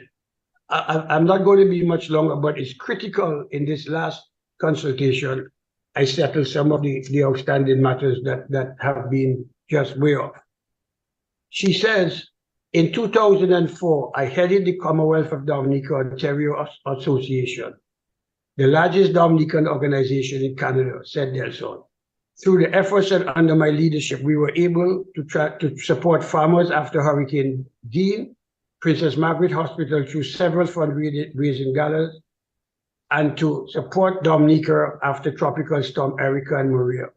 And Ms. Del Sol, we thank you. I thank you from the bottom of my heart on behalf of the Dominicans for your thing. But here comes the critical part, ladies and gentlemen. World Bank estimates based on IMF data indicate that in 2021, during the COVID crisis, let me interject, a time of great peril and vulnerability of our people in our country, personal remittances received in Dominica peaked at an all-time high of 65 million United States dollars. That's from the Dominicans in overseas that the United Workers' Party are hell-bent on denying the right of participation. In 2015, the year of Tropical Storm Erica, remittances into Dominica also peaked at almost 56 million United States dollars. Similar trends were demonstrated after Hurricane Maria, with remittances of US 86 million received during the recovery period between 2017 and 2018. That is 207 million United States dollars in a country as small as ours. That is over $500 million that our citizens overseas, many of whom are registered, sent remittances back to the country at a time, ladies and gentlemen, when we were as a nation and as a people, the most vulnerable. For the observers who may not know, Erica destroyed 94% of our beloved country. Maria destroyed 224% of our GDP. And the country was in a desperate position, but who came to our assistance? Our brothers and sisters in the diaspora. And I hear what it says. In Dominica, the contribution of remittances is not insignificant. In 2020, remittances received in Dominica were estimated at 10.4% of national GDP, well above the average of 6.9% average in Caribbean small island states, and 2.4% average across Latin America and the Caribbean. Ladies and gentlemen, I am not saying they have the right to vote because of the remittances. They earn the right by the registration. The Constitution says once registered, you have the right to vote. But what I am saying is that the unfortunate choice of demonizing the diaspora to take away the vote flies in the face of the tremendous assistance that they have given us over the years. And they earn the right to remain on the voters list because of their constant connection, substantial connection to the country. My last point is the question of transporting supporters. Ladies and gentlemen, the idea of the right to vote, transporting supporters were matters before the election court in 2005, 2009, 2019, all of which allegations were struck out as being baseless and without substance and without merit, and was struck out at an application to strike out case. And the reason is very clear. They were creating a fiction which did not fit the law. A lot of people have referred, I have 3 short quotations to read from so that the audience and the observers understand what's really at stake. A lot of persons have referred to Halsbury 770, traveling expenses. They all start with, but the payment or promise of payment to a voter for his traveling expenses on the condition expressed or implied that he would vote for a particular candidate is bribery. But they left out the first part of the paragraph. The unconditional payment or promise of payment to a voter for his traveling expenses is not bribery. In fact, when the question of the magistrate's jurisdiction to determine election offenses went to the CCJ, I think the Prime Minister was a party to the proceedings. This is what Justice Anderson, one of the outstanding legal stars on that CCJ, said in paragraph 22. I'm just going to read part.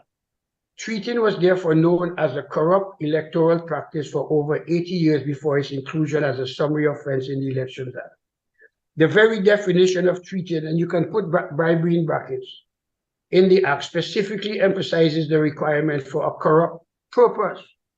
Under Section 56, it is not the mere payment of expenses or the provision of goods, drink, or entertainment that constitutes treating. And we will say more so in relation to bribery, where you must establish and plead a corrupt arrangement.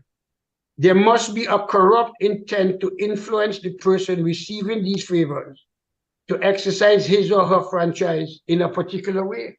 In other words, it must be given to them in a manner to induce them, rather than voting for me or for you, to get them to vote for me. There must be a corrupt purpose. This is why when the matter of the strikeout came out after the 2019 elections, Justice Glasgow, whose judgment stands as the existing law, said this in paragraph 146. In addition, I observed that in Dominica, there is no offense against transporting one's supporters.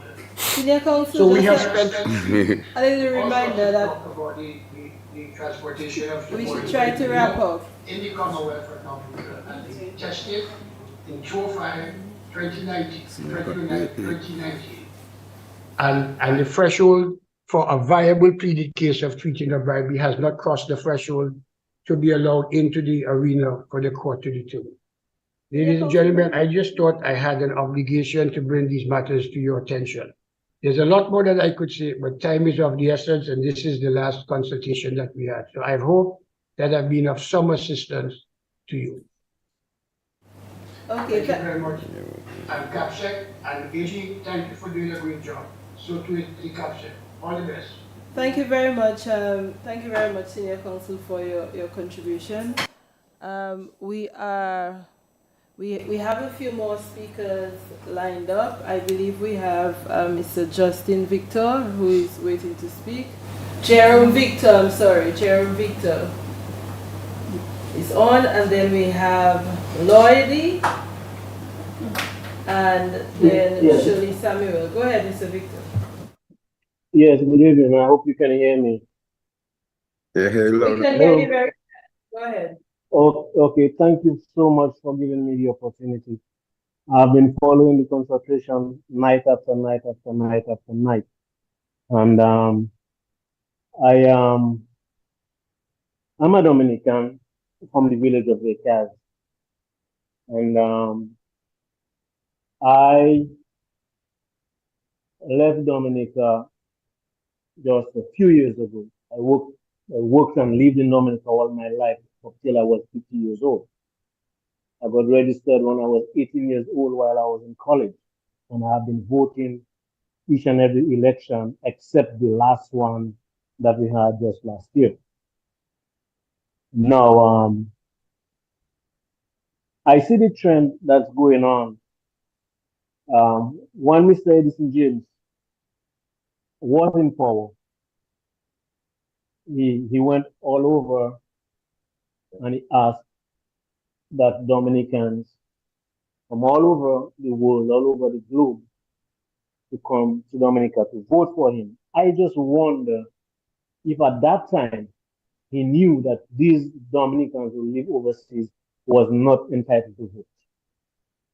I want to know, why is it only now because Mr. Skerrit is doing such a wonderful job in Dominica, and that the people of Dominica who live overseas sees and appreciates all the things that has been done in Dominica, and they don't see a light at the end of their tunnel, and that they're trying to disenfranchise us who live overseas and trying to make a living for ourselves.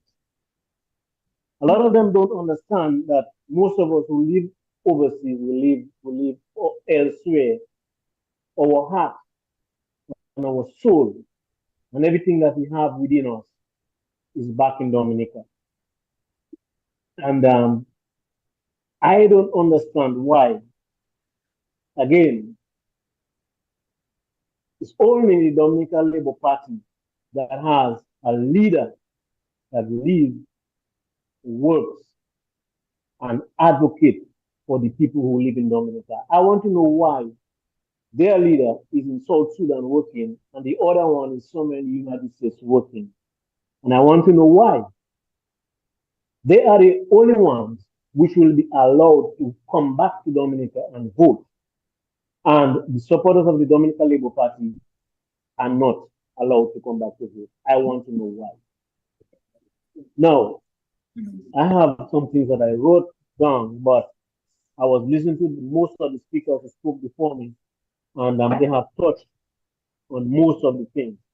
But I want to touch on the voters' ID. Jerome, can you talk a little bit more? You are very faint. We're not hearing you very clearly.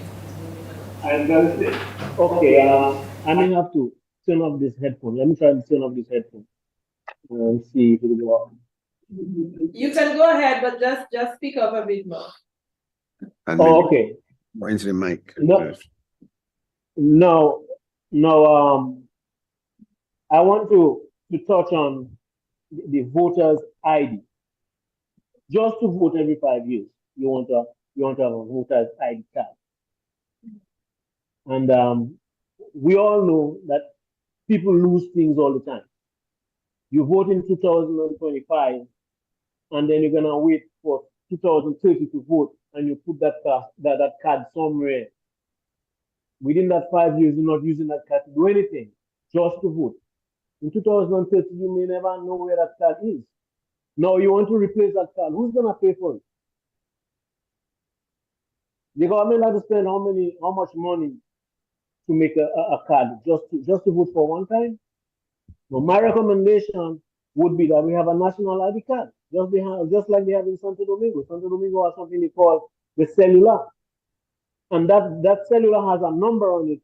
You can include that number on your passport, or you can include it on a driver's license. In case you lose that identification card when you come to vote, your driver's license has this number on it, and your passport has that number on it. So that should be a unique number. And so if you don't have that card, if you lost that card, you should be able to use your driver's license or your passport or your social security card to vote. Now, another thing, that 5-year rule, just like you hear that lawyer that say he lives in Dominica for 40 years and he still votes in the United States of America. We're talking about best international practice. And a citizen of the United States can stay in Iraq, Iran, Spain, anywhere he is, and this is ballot for him to vote. Why can't we have the same thing? Why can't we vote? So that 5-year rule, I would recommend that 5-year rule be scratched up and let everybody, unless they are dead. So my mother died in 2019. Just before the election, I came down from my mother's funeral.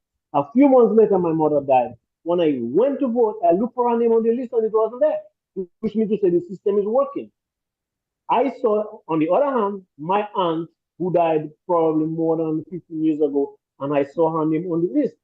And that is because she died in the United States of America, and probably her children didn't send information to Dominica, and that is why her name was still on the list. That doesn't mean that the list is not working, or if you see anybody come to your polling station as a dead person voting, I'm telling you, if I see my grandmother come and vote, I will run. And I wonder why the clerks and the how do you call them, the polling clerks and the returning officer and those people, I wonder why when they saw those dead people coming and vote, I don't know why they didn't run away. So these people have to stop using those kind of madness to try to impress the observers and everybody else sitting that dead people are voting. Dead people don't vote in Dominica. Everybody knows everybody. And you cannot come at Grand Bay and come to Vegas and tell somebody, oh, my name is Jerome Victor, and they will allow you to vote. Every single person in the village knows you. So you cannot come at Grand Bay and come Vegas and say you're going to vote on my name. Or you can come out in La Plaine and come to say you come and vote on Agnes Daniel's name. Everybody knows Agnes Daniel. She's dead. You know what I'm saying? So another thing I have jotted down, I think I touched on that already. Why this is okay. I didn't see something else I had written. But like I said, most of the things I have written, a lot of people touched on it already, so I don't want to go back there. They are talking from both sides of their mouth. They're trying to tell diasporas that they cannot vote, yet they have come to in their leader living in Sudan, and when election comes, he can come and register as a candidate so he can vote.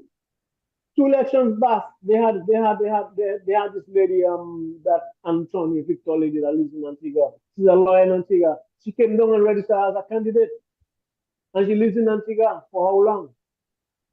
We didn't object to it. But no, because they see they cannot enter into cabinet, they cannot enter into power.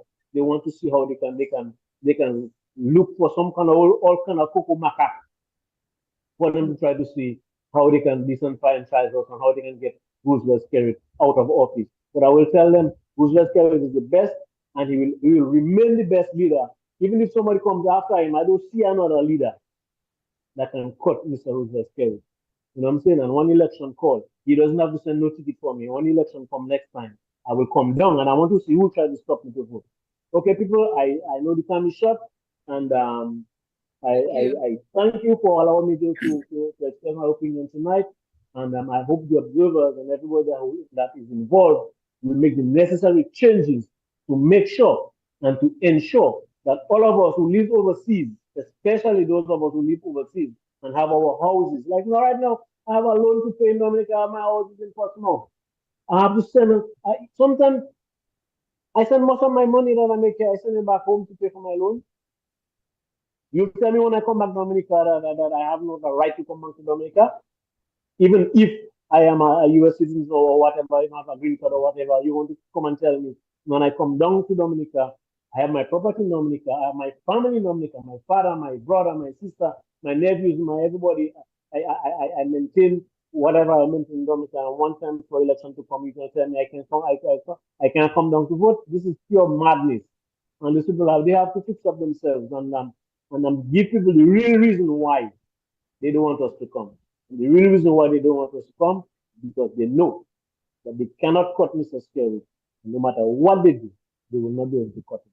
There's none of them that will cut it. Okay, thank you so much, and I'll keep on. Mr. Victor, we appreciate your contribution this evening. I believe we have Lloydie on.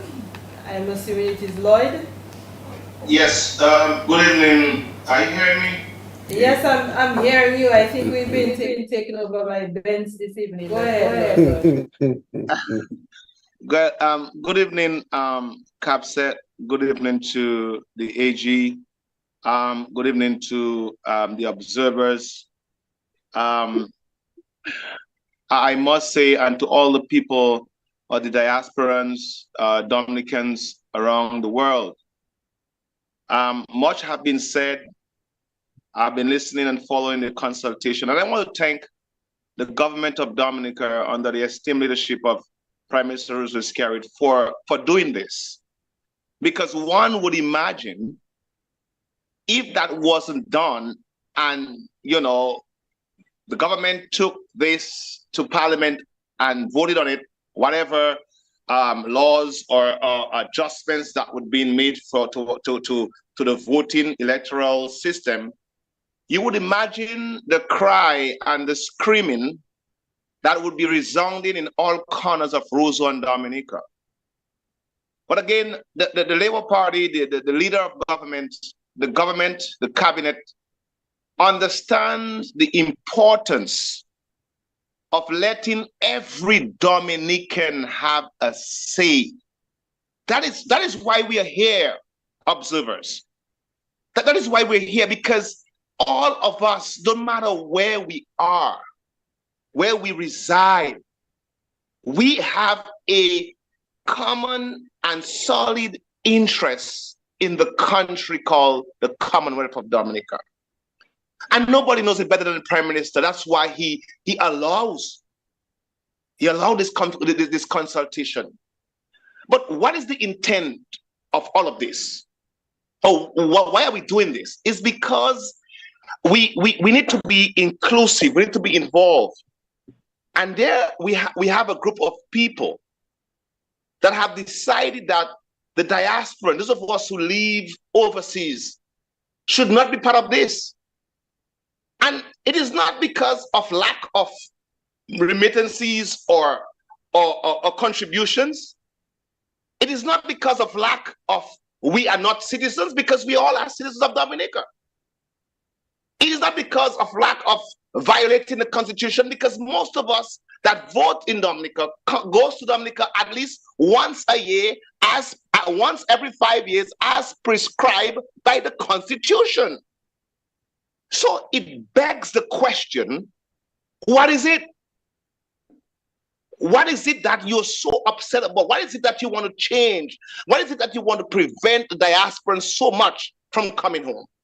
What is, for one, is in my view and my understanding, is because you feel in your political setup that you don't have the support. But it has been proven, observers, CAPSET, AG, and everybody else, that even if the diasporas do not come, which is their right to do so based on the Constitution, the party that is against the diasporans coming to vote would not win the election. And I can guarantee you, even if an ID card, a voter's ID card is offered or given after elections are called and they lose the election, they're going to have something else. We Dominicans, we are accustomed with the UWP and the foolish rhetoric. We're accustomed with it. So we are saying, you cannot disenfranchise us. You cannot eliminate us from our country of birth. You cannot take our birthrights and our constitutional rights and just decide to do away with it. This is crazy. This is madness.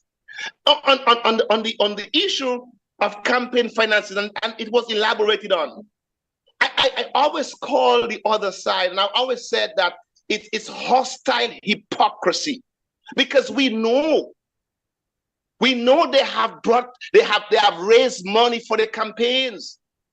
All of a sudden, you want government or you want the country to put a cap, and you also go as far as saying, Lennox Linton said that $10 million should be given to his party to campaign from the Treasury. Isn't that crazy? They have exhausted their contacts overseas. The promises that was made to the people who contributed are no longer there. It doesn't exist. So folks are looking for a cap out. And usually when guys cannot win, they try to move the goalposts. The referee is the problem. The linesman is the problem. Well, the playing field was too wet or it was too dry. There is always a sorry excuse. And by so doing, they try to make modifications. So we know about campaign financing, and we know that every party that decides to run, they have to find ways and means to raise money. The great United States, Great Britain, all of Europe, that's what they do. All the parties individually raise their money to campaign. St. Martin, Antigua, St. Kitts. But we have a few people in Dominica who decides, or who is deciding, that that is not the way to go. Let us put some kind of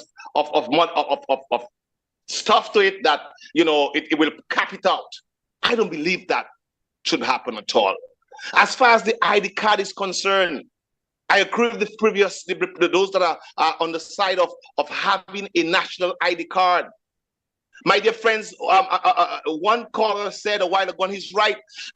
There are different layers in terms of securing. I don't want to call it label days of security, but there are different layers that ensures that our election is free and fair. We have had observers that came for the last 2 elections and previous elections and gave elaborate reports about how safe and how good and how calm our election process has been and is and was.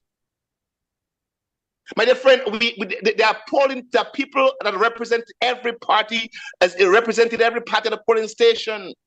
And if that is not enough, you are asked, I didn't hear anybody elaborate on that, but you are asked to dip your finger in an ink. Observers, that ink lasts for over 48 hours. It doesn't matter what you use. You could use Clorox. You could use all kind of different bleach. It won't come out not before 48 to 72 hours. So there is no way any individual can duplicate a vote except all the agents at the polling station are blind. And that is not the case in Dominica. So that issue where we need ID card and dead people are voting and clean up the list, what difference would it make for the results if dead people cannot vote and their names are on the list? I mean, we can clean it. I have the problem with clean it, but they are not saying that because they want it to be clean. They are looking for an excuse to say that the Labour Party, the government in power, has stole the election. No proof of this. Ask them. They need to be asked. Has anyone filed a case, an injunction against anyone who they saw a dead person, who saw a dead person voting, or who saw anybody duplicating their votes for the past 20, 30, 40, 50 years? Show us. No, you don't have evidence. You don't have nothing. But you would come up and say that dead people voted. My dear friends, we got to understand what is at stake. And I heard a previous caller talk about communism. Are you kidding me? That was a kind of I don't know where that came from, but that back in the days, that was a way of trying to instill fear in people. Oh, the communist is coming for you. This one is coming to take. And I don't believe intelligent people could be using that line today, talking about communism and capitalism and securing democracy. Most big countries have a democratic deficit. We saw it on January 6th in 2001 in the United States. We saw what happened. But I'm not against the United States. Things will happen. So when you come and talk about the Chinese and the big elephant and other things, don't try to instill no fear in anybody. We are living in 2023. We are living in a geopolitical environment. We understand all the systems. We understand what everybody wants, what they're looking forward to. So that's not in back in the days where people couldn't read and write and research. We are better than this. Our country is better than this. My dear friend, we got to continue to show that the diasporans, the Dominicans abroad, whether you were born in Dominica, whether you're a Dominican through marriage, whether you're Dominican through any other means, whether it's through the CBI, whatever it is, a Dominican is a Dominican, and he has the right. Once he meets the Constitution requirement, he has a right to extend and to hold on to his rights, because that is what the law is all about. When the lawmakers, when the people who drafted the Constitution, I see we forget it's not only about the letter of the law, it's also about the spirit of the law. What was their intent? So if you tell me I got to come down for one night or for 90 days, as my good friend from St. Thomas says, what difference? If I'm from Benz. If I go Benz and sleep for 3 months or for whatever amount of time, and I leave or I sleep for one day, what difference does that make? We're talking about here the spirit of the law and not the letter of the Constitution. So we must understand where we are. We must understand what we're doing. In closing, I want to let the observers, tell the observers and all those listening that we are not, if we're going to do a voter's ID, an ID card, it has to be a national ID. If we're going to talk about coming to Dominica, I think the once every 5 years should be totally eliminated, removed, because nobody should decide for me when I should come and exercise my franchise, yes or no. This is what we're fighting for. And Cap said, I must say too, we should not be fighting to take out the names of people from the list who have contributed, who are Dominicans, who have been coming to Dominica once every 5 years. You know who names need to be removed from the list? Those that goes on 60 Minutes and vilify the country and denigrate the country. Those that went to the UN while the Prime Minister was after Hurricane Maria was trying to address the UN and talk about our situation. Those that went out and told the people, the donors, not to give Dominica any assistance. Those are the names that need to be removed because they do not have the country at heart. They are anti the country. I want to say good night and thank you for taking my call. Thank you very much, Lloyd. I mean, I was just about to say I really would not like to have any rivalry among Ben's people in terms of the amount of time that you all got, but I do appreciate your points and thank you very much for your contribution. I believe we have Shirley Samuel, who is also on. Shirley. Good night. Good night. Good night, Shirley. We can hear you very clearly, so go ahead. Okay, good night. Thank you very much for allowing me to participate in this consultation here. You know, I have listened to the consultations throughout the days that, you know, this has been held, and it hurts really to, the host has asked you to start your video. Okay. Hold on. Okay. Yeah, it really hurts me to hear, you know, some persons, the manner in which they speak about Dominicans living overseas. It pains really. But just ignore that. Because I was born in Dominica, raised in Dominica, schooled in Dominica. I worked as in the teaching profession for 37 years. A teacher, principal, both in primary and secondary school. After I retired, then I moved to the US for family purposes. I have no intention to stay here. My intention is to go back home. I have my farm at home. After Hurricane Maria, I was at home. And I was one of the few farmers who were in the market selling every week for the people, you know, with whatever produce I had. And to hear the remarks that some of my people make towards people like me living in the US, it really pains me. Anyhow, my contribution here is to state that I don't approve or I disagree for any re-registration or any confirmation of any Dominican who are already on the voters list. The reason why we are on the voters list is because we are interested in voting. The only way that our names should be removed is if somebody is dead or if the person requests. If the person writes to say, well, I am not interested in voting in Dominica, remove my name, then that is fine. But for the rest of us who are registered, our names should remain there. So there is nothing about confirmation or re-registration. This is a no, it should just be out. We are already on the list.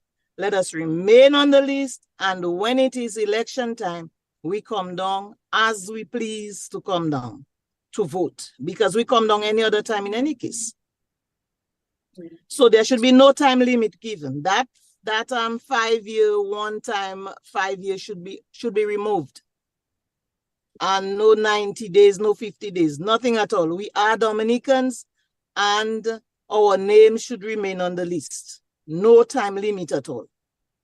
As for the ID cards, I agree for a national ID card. And the only reason why I agree for the national ID card is for the purpose of those who do not have any other identification card, because there may be a few people who may not have a driver's license or social security or passport, or, you know, that's the only reason why I agree for a national ID card. But apart from that, to me, I find it's a waste of resources having to do a card just for voting. It's just a waste of resources. I don't see the need for it. And as for the limitation placed on parties for the amount of money that they should have for raising funds for the campaign, to me, anybody who wants to go up for election, you can raise as much money as you can, to me, for your campaign. This means if you can raise the money as long as it is done in a clean way, it means that when you get into office, you will know, you will have ideas of how to, you know, some ideas of how to develop our island. If you cannot raise funds to have your campaign, then how are you going to manage our island? You know, so I do not agree for any limitation on any politician as to how much money they should have for their campaign. People have different friends overseas and even in Dominica themselves, you know, and if they agree to give money towards campaign, then okay, no problem with this. I do not have any problem in that. As far as the radio station is concerned, I would prefer that DBS radio stay away from this political business, because when I listen to the radio stations, the different radio stations, sometimes I shut some of them up because it's really hurting to hear the kind of ugly remarks that are being made, especially towards our Prime Minister. This Roosevelt Skerrit is doing his best for the island, and I've never seen a Prime Minister done so much as our Prime Minister. God bless you, Prime Minister, and I love you very much.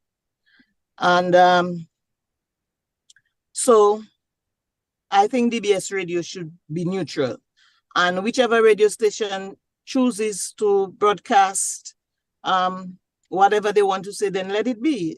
You know, people have their private businesses, and it should not be thrown down their throats as to whether they should allow, you know, persons to speak on the radio station or not. The only thing I would encourage DBS to do is, if there is an organized debate and they can manage it so that, you know, people will be responsible for saying things. If they say things that are not true, they'll be responsible to pay whatever, you know, costing when people sue or whatever. Then, you know, then they can allow if there is a debate. Otherwise, it's a no-no. Let DBS stay out of that. What else I have?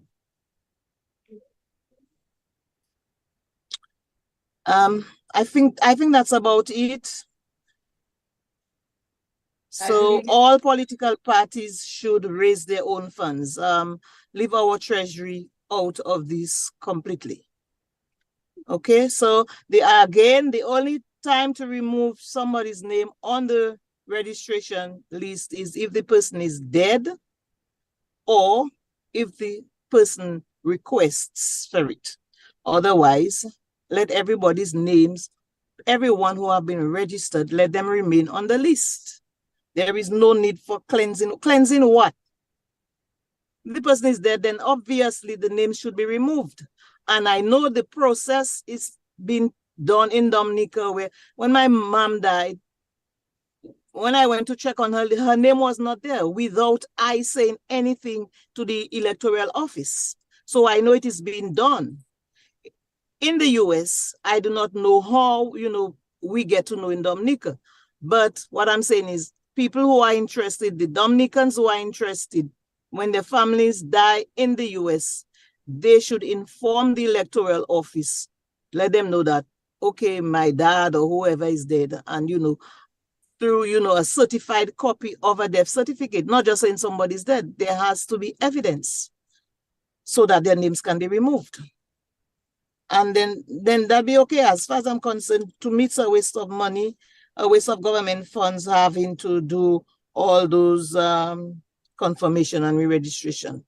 Okay, that's it. Thank you very much. And thank you, Chair, for having me. Thank you, listeners, for listening to me. Thank you. Thank you very much. Good night, everybody. Thank you very much, Shirley, and I do want to say thank you very much to your service, for your service as a teacher in the Commonwealth of Dominica. So we do appreciate you. It's my pleasure. I served with pleasure. Okay, so let's take the next speaker. I believe we have Dion George. Dion George, are you on? Can you unmute your mic and go ahead, please? And I'm going to ask the next few speakers to be as brief as you can. It's getting late. I know this is our last night. We'd like to take everyone who would like to speak, but we are also mindful of the time for our listeners as well. Well, I want to thank you so much for taking my call. And I think these consultations are important. Typically, I do not disclose who I am, but I will disclose it tonight because I really want my contribution to be short and poignant. So I have served as a manager for voting and elections and election registration in the United States. I am a PhD in political science, and I have taught 7 universities in the United States. And no, but I'm just giving my little credentials here simply because I want the OAS and I would like the observers to understand the point of view that I'm coming through. So I think Dominica is a beautiful country and I love Dominica. But I will say this, I disagree with the OAS. The elections in Dominica has not been free and has not been fair. Well, you've not been there. How you can disagree then? Okay, so let me just tell you why I say that. Well, first of all, the OAS says it was free but not fair, and we understand, equal time on the radio and the finances, etc. But I want to concentrate on the free part. So tonight is just 3 points I have, very short. So the first point is this: it was not free. Because free doesn't mean in the United States during the Jim Crow era, where persons had to pay to vote. It was called a poll tax. These are called barriers to voting. Free, in the essence of what it means, also means you cannot influence someone to vote for you. And that's what it really means. And so if you were to bring a ban, or when I say banned, let me finish, man. If you were to, and you see, this consultation needs to be receptive. It hasn't got to be where when someone disagrees that there's a rebuttal, right? So, and now, let me just say one thing too. This is for Dominica. We want to fix the election reform. So free doesn't mean that you have to pay a tax to vote, like in the United States, back in the Jim Crow era, where there was a poll tax. Free also means the other side. That is, you are not enticing me to vote. The Halsbury law of England calls it treating. So if you were to say that you're going to pay my passage to come and vote, or you're going to give a concert and said that the concert is free, it's not free. You're enticing me to vote. That's number one. Number two, the area of residency. I think Dominica Constitution, for what it's worth, I think it has said very clearly what it means. That you have to live in a place and if you live there for X amount of time that you're a resident. In other words, if you're dating someone from another constituency and you were to travel there, you cannot vote there. You're not part of that constituency. You must vote what is called your domicile. Please let me finish. That's number one. For example, I have lived in the United States. I have taught 7 universities. I have a PhD in political science. I have managed elections in the United States. And I'm telling you, in the state of Georgia, when we come to residency, there is a certain definition for what is residency. And residency means, in the state of Georgia, and I look at that before I call tonight, it means you have to stay there for 183 days. I don't know what that means in months. I can do the calculation. But it means that you have to have a certain amount of time there. And I want the observers of the OAS to hear and listen well. In the US, you must spend some time to become a resident of a state. So when the callers call and they say that, yes, they contribute to Dominica, I think the Dominican public is thankful by the grace of Jesus Christ of Nazareth. They are thankful.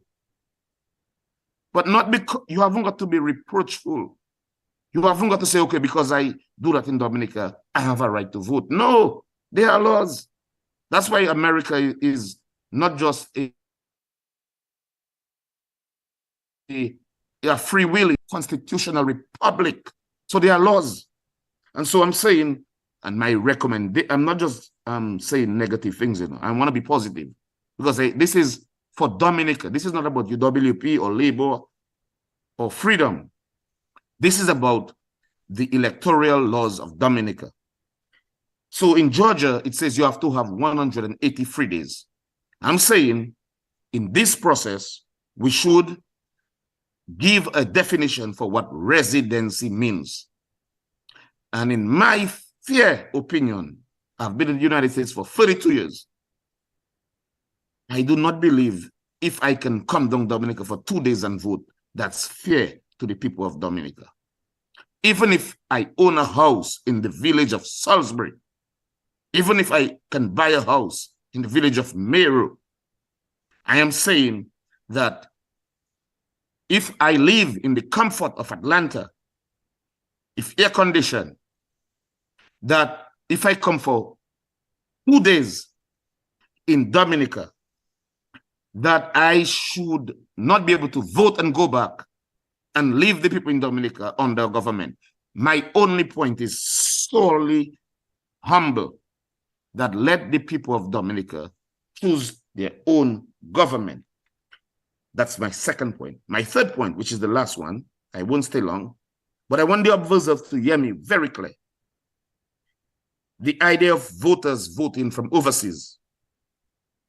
Of course, the US does it. You can be in space. When I say space, I mean outside of Earth. And you can send a ballot, you know, if you can, via internet. But that's the law.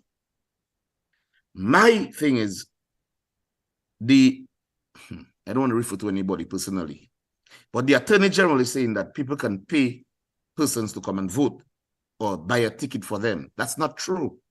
That's not what the Halsbury law of England and Wales, which is the most comprehensive law that they have. They don't have a single constitution like the United States, you know. What they have is they have several articles and it come together, and so they come to that. And then it says that, yes, within the district, you can transport people, but not by sea and air. And so I've heard certain persons says, it's okay to do it. No, you cannot pay somebody. It's called treating. You're treating the person. And so obviously they'll vote for you. And I want the OAS to hear that. And I want them to listen carefully. It's not fair that one incumbent government can pay someone passage to vote for them. I have one more point. Please allow me to. Section 56, 11 of the Constitution of Dominica, it says very clear, very, very clear. And if you may just allow me, I think I have it there on my computer, on the correcting papers. But I think it says in the exercise of the Constitution, a commission shall not be subject to the direction or control of any person or authority. And I will repeat it. It's section 56, section 11. That's the Constitution of Dominica. And I mentioned that simply to say that the whole idea of having this, how you call it? Dennis Byron. I don't want to call his name because I respect him. I respect his office and I respect what he has done for Dominica. However, I just read the Constitution there for you. I tell you section, the Constitution of Dominica, 56:11. It says nobody should influence the Electoral Commission. And believe me, if this is a consultation and it's supposed to be something of meaning, I would say this. I believe the founders of the Constitution meant that not the incumbent and not the opposition and not anybody should influence elections in this country. It should be free. And that's why the Electoral Commission should be an independent body. That's my view. I speak with humility. I speak with love for my country. Whether it's the Labour Party that wins, whether it's any party that wins, I would like it to be free and fair. And on my last note before I leave, I would say, I want to thank the observers for coming. I want to thank them for looking at what we have done. But clearly, there needs some help in Dominica. And the CCJ, the Caribbean Court of Justice, did say that Dominica should not have any elections without these things have been straightened out. So, I mean, if someone were to say that they build a house in Dominica, I've listened to the program tonight. I'm here correcting papers. But if someone were to say, oh, I built a house in Dominica, so someone is disenfranchising me from, that's stupidness. So you tell me if I go and buy a house in Russia, that means I can go and vote in Russia? That's wrong. Russia will tell me, get out. You have to define, and this is a recommendation, you have to define what is residency. I tell you, in the state of Georgia, you have to stay 183 days in the state to be a resident. So you cannot stay overseas for 4 years or 5 and then come to Dominica and says that I should be able to vote because I built a house in Dominica. That is just, because hush rush, they call it. That's stupidness. But my last point, and then I'll say thank you for hearing me out. Honestly, thank you, and may the grace of Christ, Jesus Christ, bless this country of Dominica. Thank you very much, George, the unjudged, Dr. George. Yeah, but I have one last one. You had 2 last points, Dr. George. No, one last. I'm serious. Last. These things happen when countries are young. That's number one. When countries are young. So that means we do not have the rules in our constitution that would frame what should happen. It also happens when laws are vague. So what we're doing right now, I want to, and by the way, I'm not giving you what in Patois we call NIPWI, I'm not doing that. I am saying what I know, and if what I learned was wrong, then I'm wrong. But these things happen when there are not straight laws and framework to make things happen right.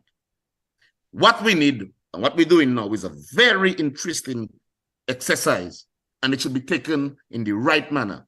We need to create laws that says exactly who can vote, and I do not believe that someone can live in the US and come Dominica, vote and go back.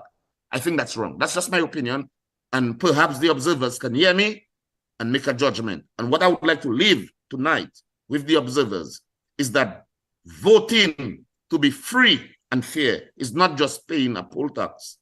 But if you were to influence someone to vote, it's not free. That you're enticing them. It's called treating, I will say, as a political scientist, and I really do mean it. So thank you for your time. May God bless you, and may God bless Dominica. Dr. George, for your contributions.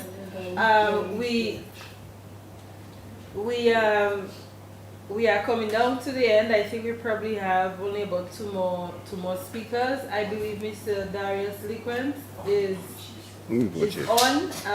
Like I said, it's getting late, so Liquens, I'm going to give you a few minutes, but I would ask that to be very brief this evening because we know that you've already shared with us at previous consultations. But go ahead.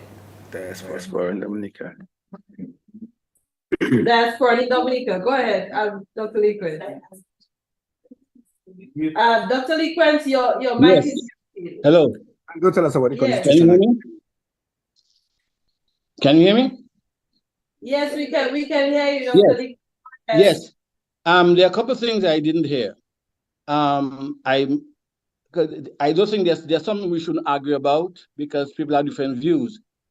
But if we want to talk about overseas voting, and we do that in case of modernization, then I think we should think of the other things that are done in the US. In the US, you are allowed to vote early.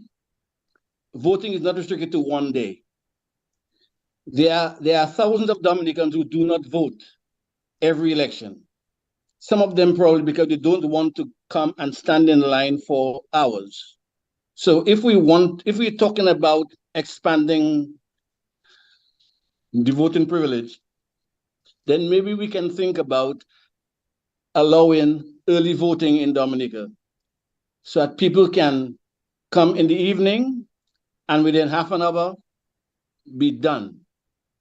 Having said that, there are a couple of things that I want to correct that was said. Someone objected when someone said, you can't, if you live in Grand Bay and you have a house in Portsmouth, you can't vote in Portsmouth. And I said, that's not true. And I hope that someone would correct that.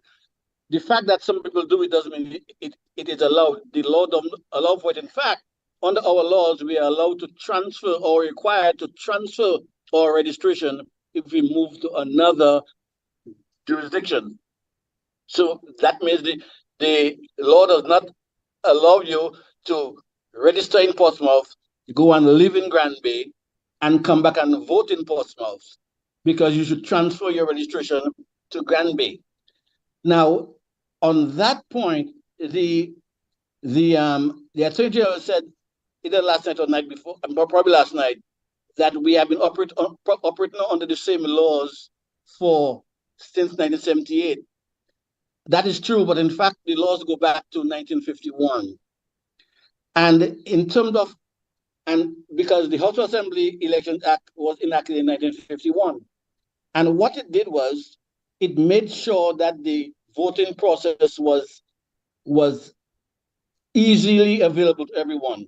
That's why our polling districts are small enough so that the polling station is within walking distance of every registered resident in the district. And that is because the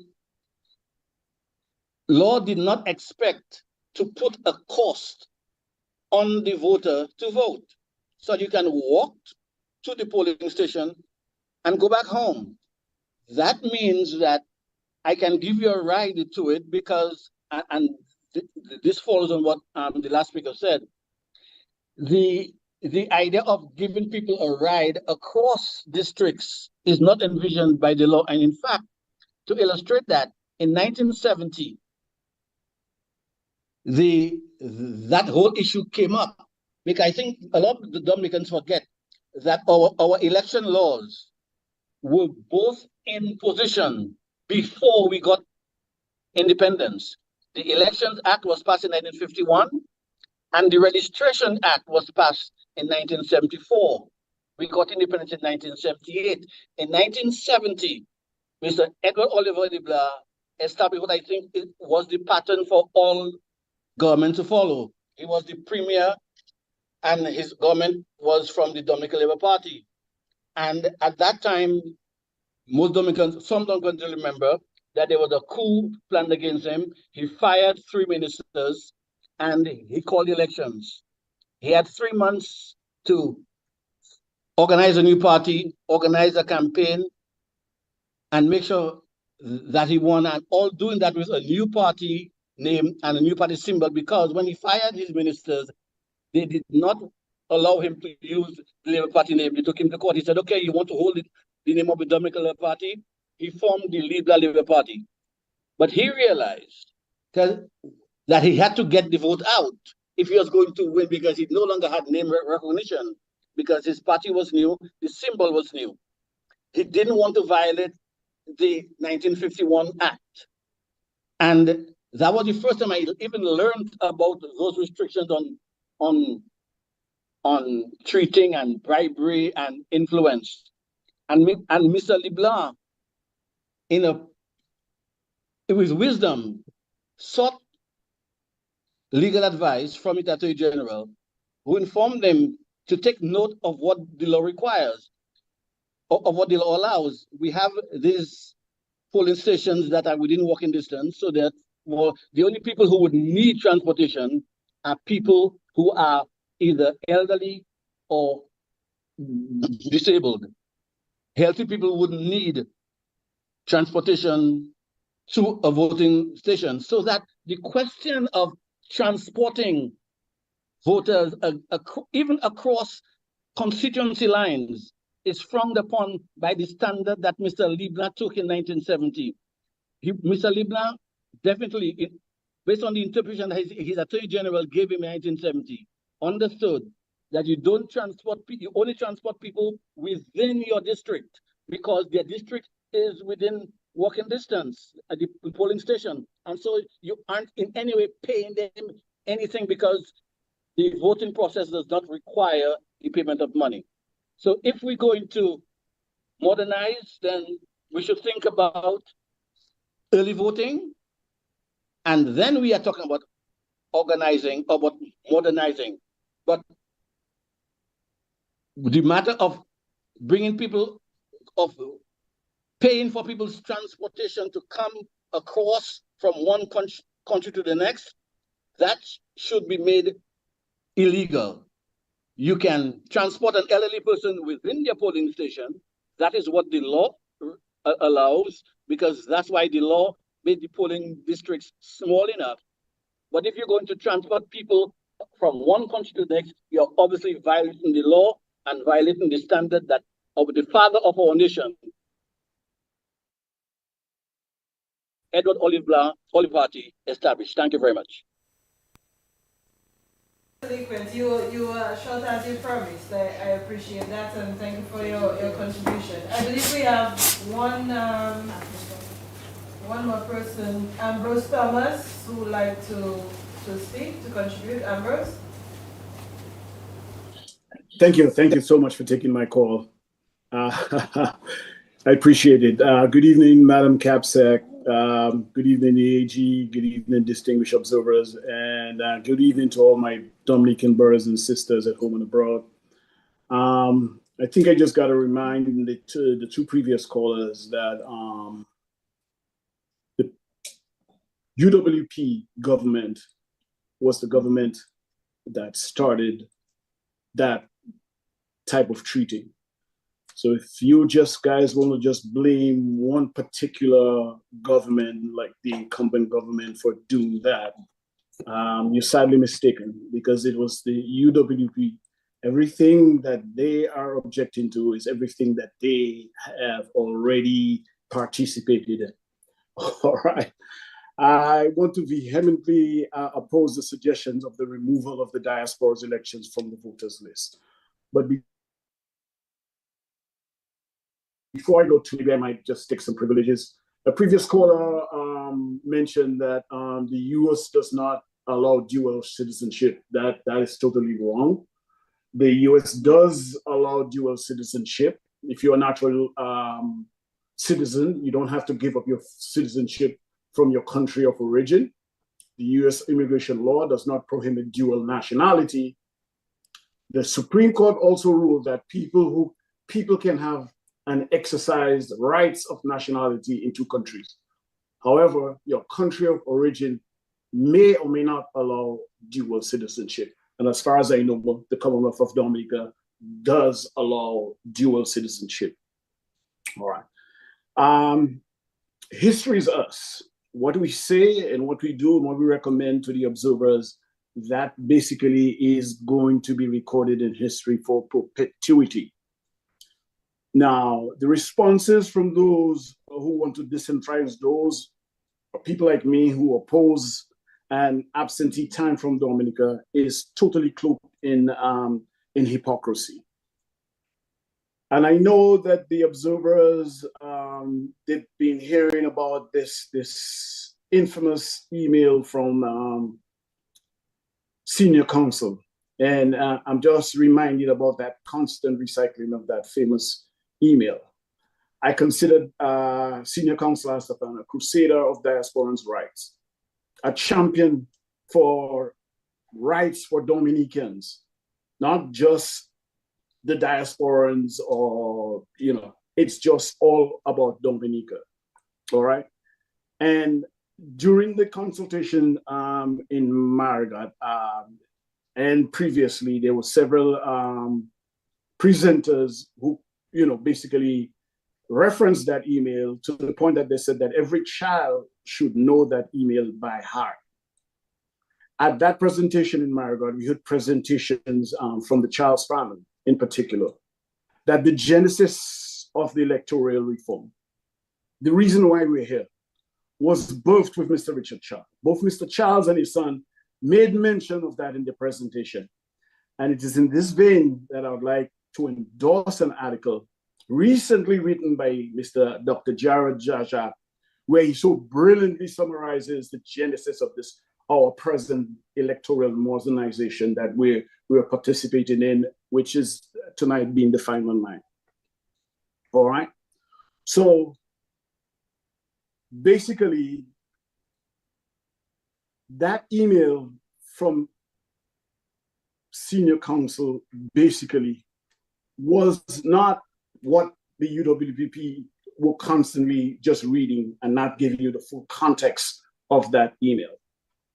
If you read it, and if you guys have the privilege of getting that email and read it in its entirety, you would see that the concern of senior counsel was not about re-registering,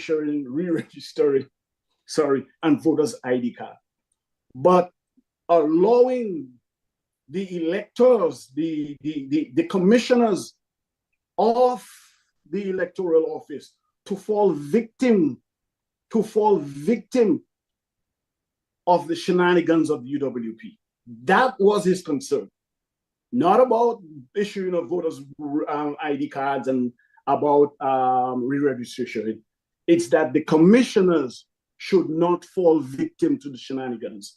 Because in that same letter, as it says, that if they did, then the UWP party would turn around and say, hey, look at this. They fell for our shenanigans. And that is why we are here. That is why we are here today, Mr. Observers. All right. I'm just trying to read it. Give me 1 second, and I'm trying to just lost my train of thought. So we've heard of all the concerns of the labor of the UWP and the concerns about the electoral reform, electoral modernization. And again, I'm quoting from Dr. Jaja. I didn't come up with that, but it's in line with my thinking.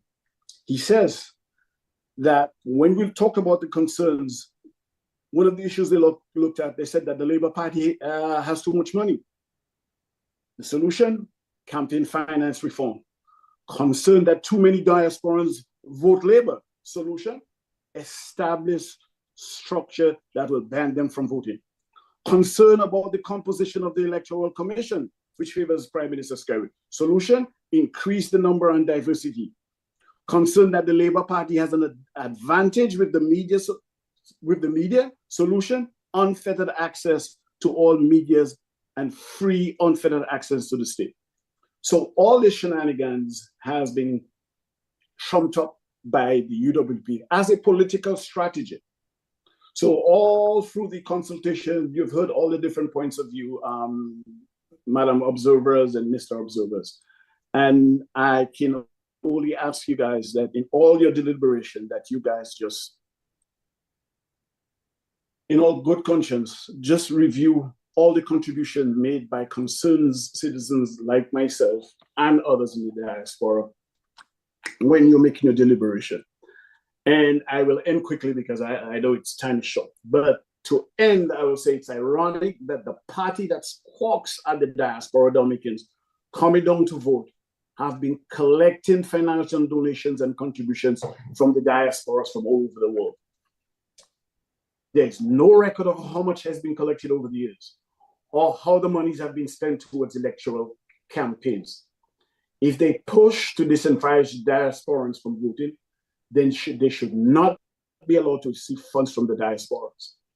At the end of the day, Dominica should be able to contribute to the party of their choice, and diasporans should be able to vote. I'll end it. Thank you so much for the time. I appreciate the ability to participate this evening. I thank you. Thank you very much. Thank you very much, Ambrose, for sharing the last word with us. It's getting pretty late. It's already 10:37 on our side. I know some of you are listening from all various parts of the world, and it's morning and probably various times, including Justice Masaga, who is all the way in Kenya with us and has been up at other hours. I'm going to have allow the AG to wrap up and make a few closing comments, and then we will close up. Thank you very much, everyone, for your contributions. Thank you very much, Madam Chair. Just very quickly, amongst the last two or three speakers, there are a couple of points that need to be addressed, and I'll just go through them quickly because, as has been said, it's late. The issue of traveling expenses. Maybe I should preface what I'm saying. I think I've said it before, but just to repeat.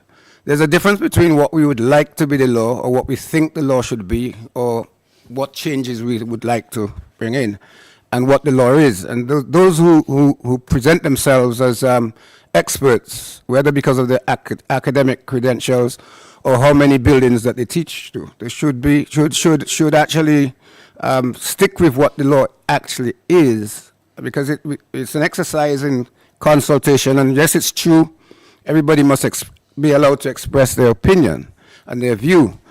But if you put yourself forward and use your academic credentials as to boost what you say, then you need to say what is accurate, what is correct.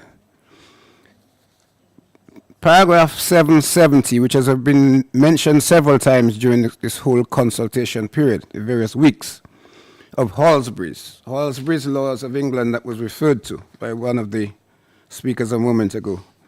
The fourth edition, volume 15, under the section dealing with election campaigns, paragraph 770, heading traveling expenses.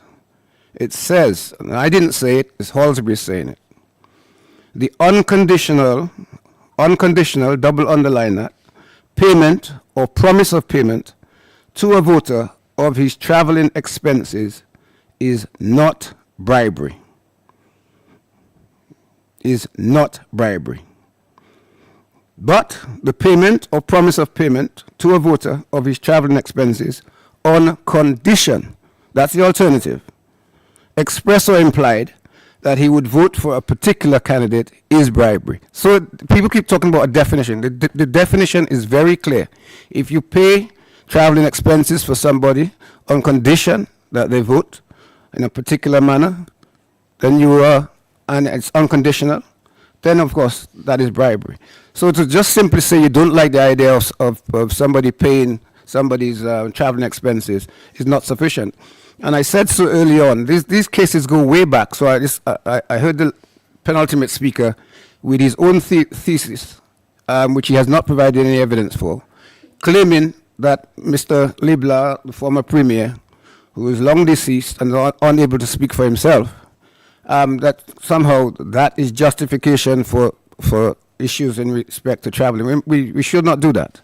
The fact is, the law as it stands at the moment is quite clear. The unconditional payment or promise of payment is not bribery. If we want to change the law, then that's a different matter. Of course, that can be done, and that may be the argument that people should be advancing if they feel, don't say what the law is, what it is not. Similarly, in relation to treating, it's also Halsbury's paragraph 781 under the heading treating states that, as has been said several times, there needs to be a corrupt intent. A person is guilty of treating if the event is corrupt, a corrupt practice. It goes on, any person who corruptly, by himself or by any other person, directly or indirectly, gives, provides, etc., drink, meat, entertainment, or provision for any person, for the purpose of corruptly influencing that person. And when you look at all of the cases and the detail, it's very clear that you have to have a corrupt intention. Otherwise, merely giving somebody a drink or a meal or some other pleasantry could find itself afoul of that. So I think it's necessary to say that in relation to two of the last three speakers who presented themselves with credentials and didn't actually stick to the facts, but was really saying what the law is. In respect to the issue of Section 56 of the Constitution and the exercise of the functions of the Commission without being subject to any direction or control of any person or authority, that has always been the case, and I'm not sure the point it keeps getting said, as if somehow the Commission can do whatever it wants. Well, I would like to see the Commission draft its legislation and take it to Parliament without following the proper routes. The Commission has its function. The function of the Commission is set out as Section 38 of the Constitution, which I've read before a number of times, but I think I'll read it again just to make it clear. Section 38(1), the Electoral Commission shall be responsible for the registration of voters for the purpose of electing representatives. That's one. And two, for the conduct of elections of representatives and senators. That is those two things are the primary functions of the Commission. And then it goes on, and shall have such powers and other functions relating to such registration and elections as may be prescribed by law. So in the absence of anything being prescribed beyond that, those are the functions of the Commission. Responsibility for registration and responsibility for the conduct of elections. They're not responsible for determining the basis and other factors. That's elsewhere. And yes, in doing those things that the Constitution provides they can do, they are not subject to the direction of anybody else. But just for understanding what that actually means, 5611 that was referred to by one of the speakers a few moments ago. Section 40 of the Constitution, at subsection 8, dealing with the Attorney General. In the exercise of his functions under this section, the Attorney General shall not be subject to the direction or control of any other person or authority. That doesn't mean the Attorney General can do whatever he wants. He still has to follow certain rules, certain regulations. So there's nothing specific, unique about Section 5611 in respect to the Electoral Commission. I think that is what I really want to say. I just think it's important that in concluding on these consultations, the people who have expressed the views, and the last two speakers that I responded to, these are views they've held, and they and I have had these conversations, debates in the past.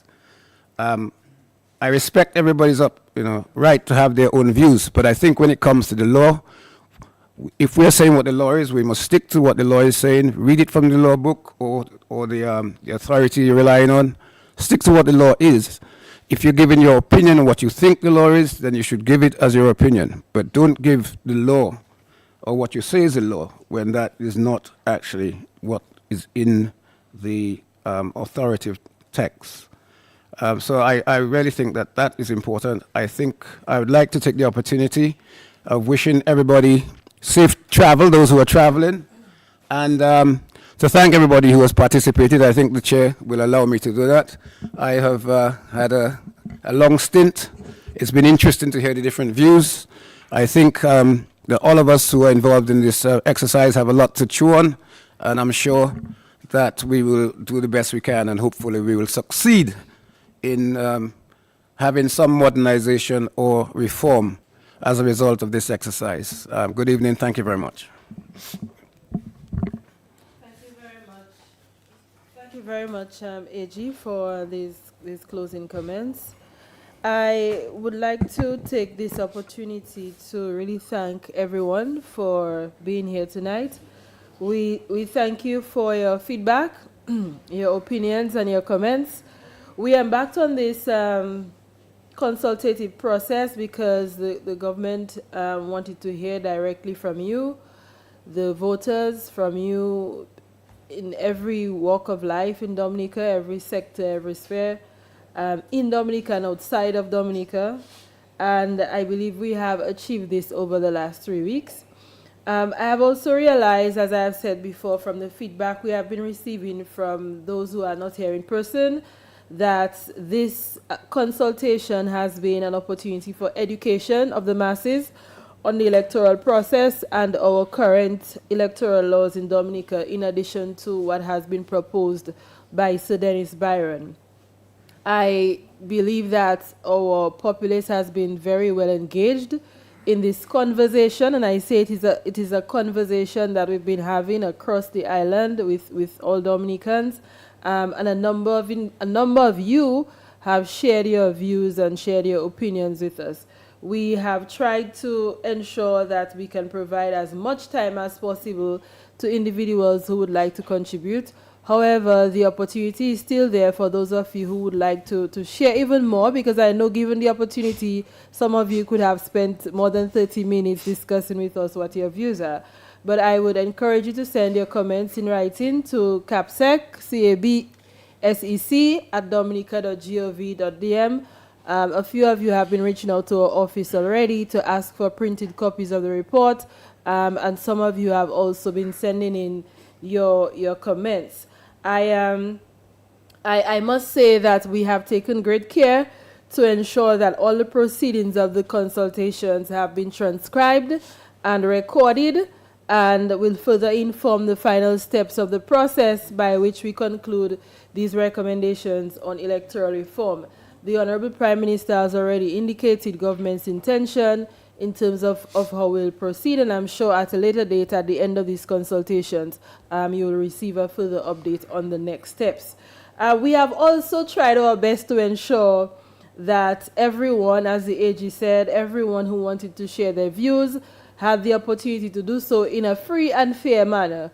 And I believe all views were able to contend. Some were a bit more interesting and passionate than others, but everybody was able to contribute, and I'm very proud of what we were able to do and what we were able to accomplish in bringing everyone together in this conversation. At this point, I would like to thank the observers, first of all, who have remained with us through these consultations. They spent 2 weeks with us in Dominica. I'm sure it was 2 lovely weeks on the island of Dominica. In addition to being part of these consultations, I do hope that you were able to enjoy the beauty that our island had to offer.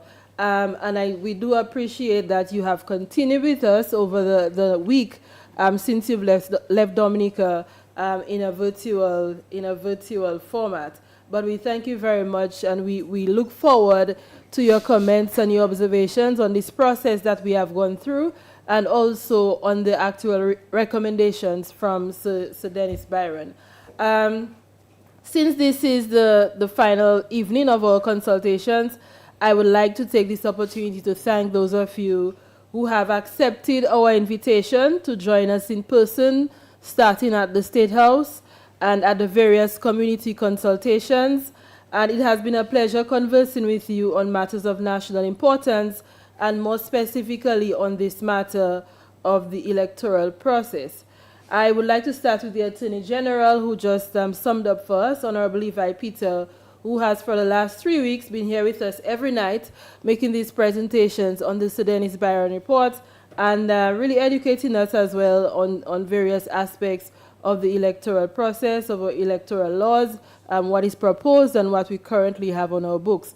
I'm pretty sure that in addition to sharing our views and commenting with each other, that a lot of us have learned a lot more about the electoral process from these consultations. I also want to thank Ambassador Francine Barron, who started off as our host for the first week of consultations, and for her engagement with the various groups and organizations that we engaged at the State House. I have to say that we have had a very dedicated team of public officers who have been organizing these consultations and working with us behind the scenes. I would like to first of all thank Mrs. Missy Henderson, the PS in the Office of the Prime Minister, who has been assisting with coordination of these events and who has been my co-pilot for all of these events.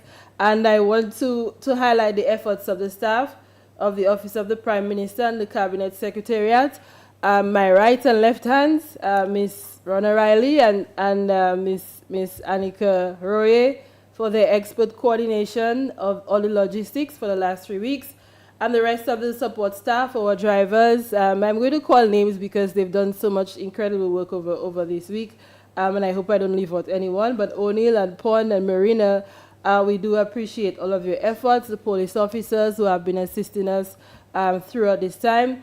Very especially, I would like to highlight Mr. Chad George and Daryl Teet. If we had people in the room, I'm sure they'll be clapping, but a few of us who are here could clap for them.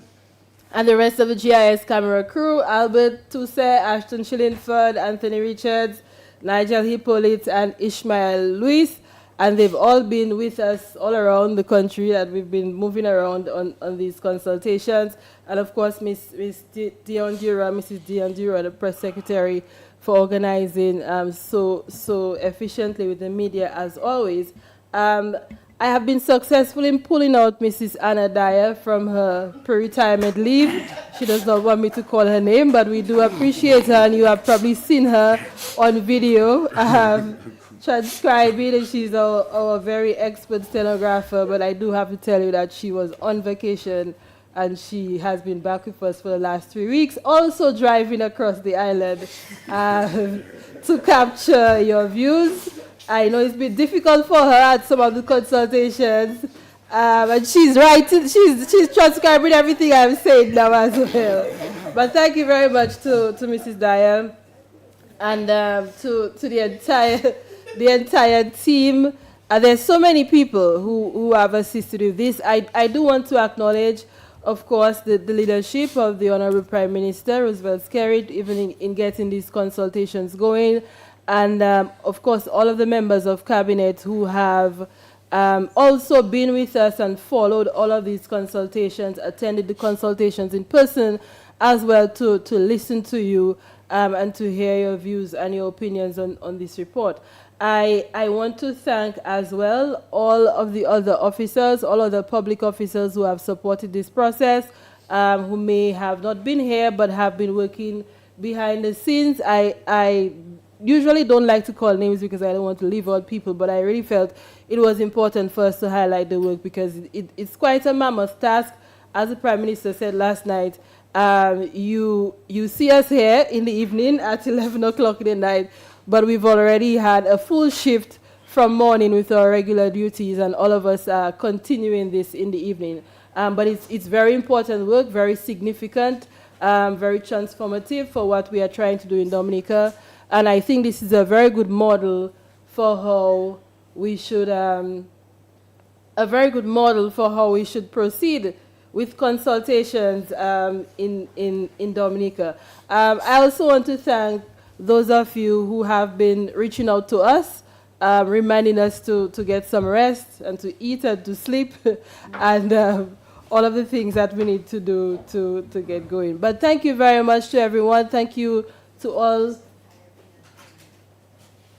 Dominicans for listening. We thank the radio stations who have been carrying these broadcasts live, Carry FM, DBS Radio, and Q95. Of course, we have Honorable Kenneth Daru, who is the Special Envoy with responsibility for electoral modernization, who as well has been with the team every evening on these consultations and assisting with the coordination of these events. But thank you to all of you in Dominica, and we do hope that you have a good night. Be safe to everyone, and good night to observers as well. I'm pretty sure we'll be in touch with you soon. Thank you again.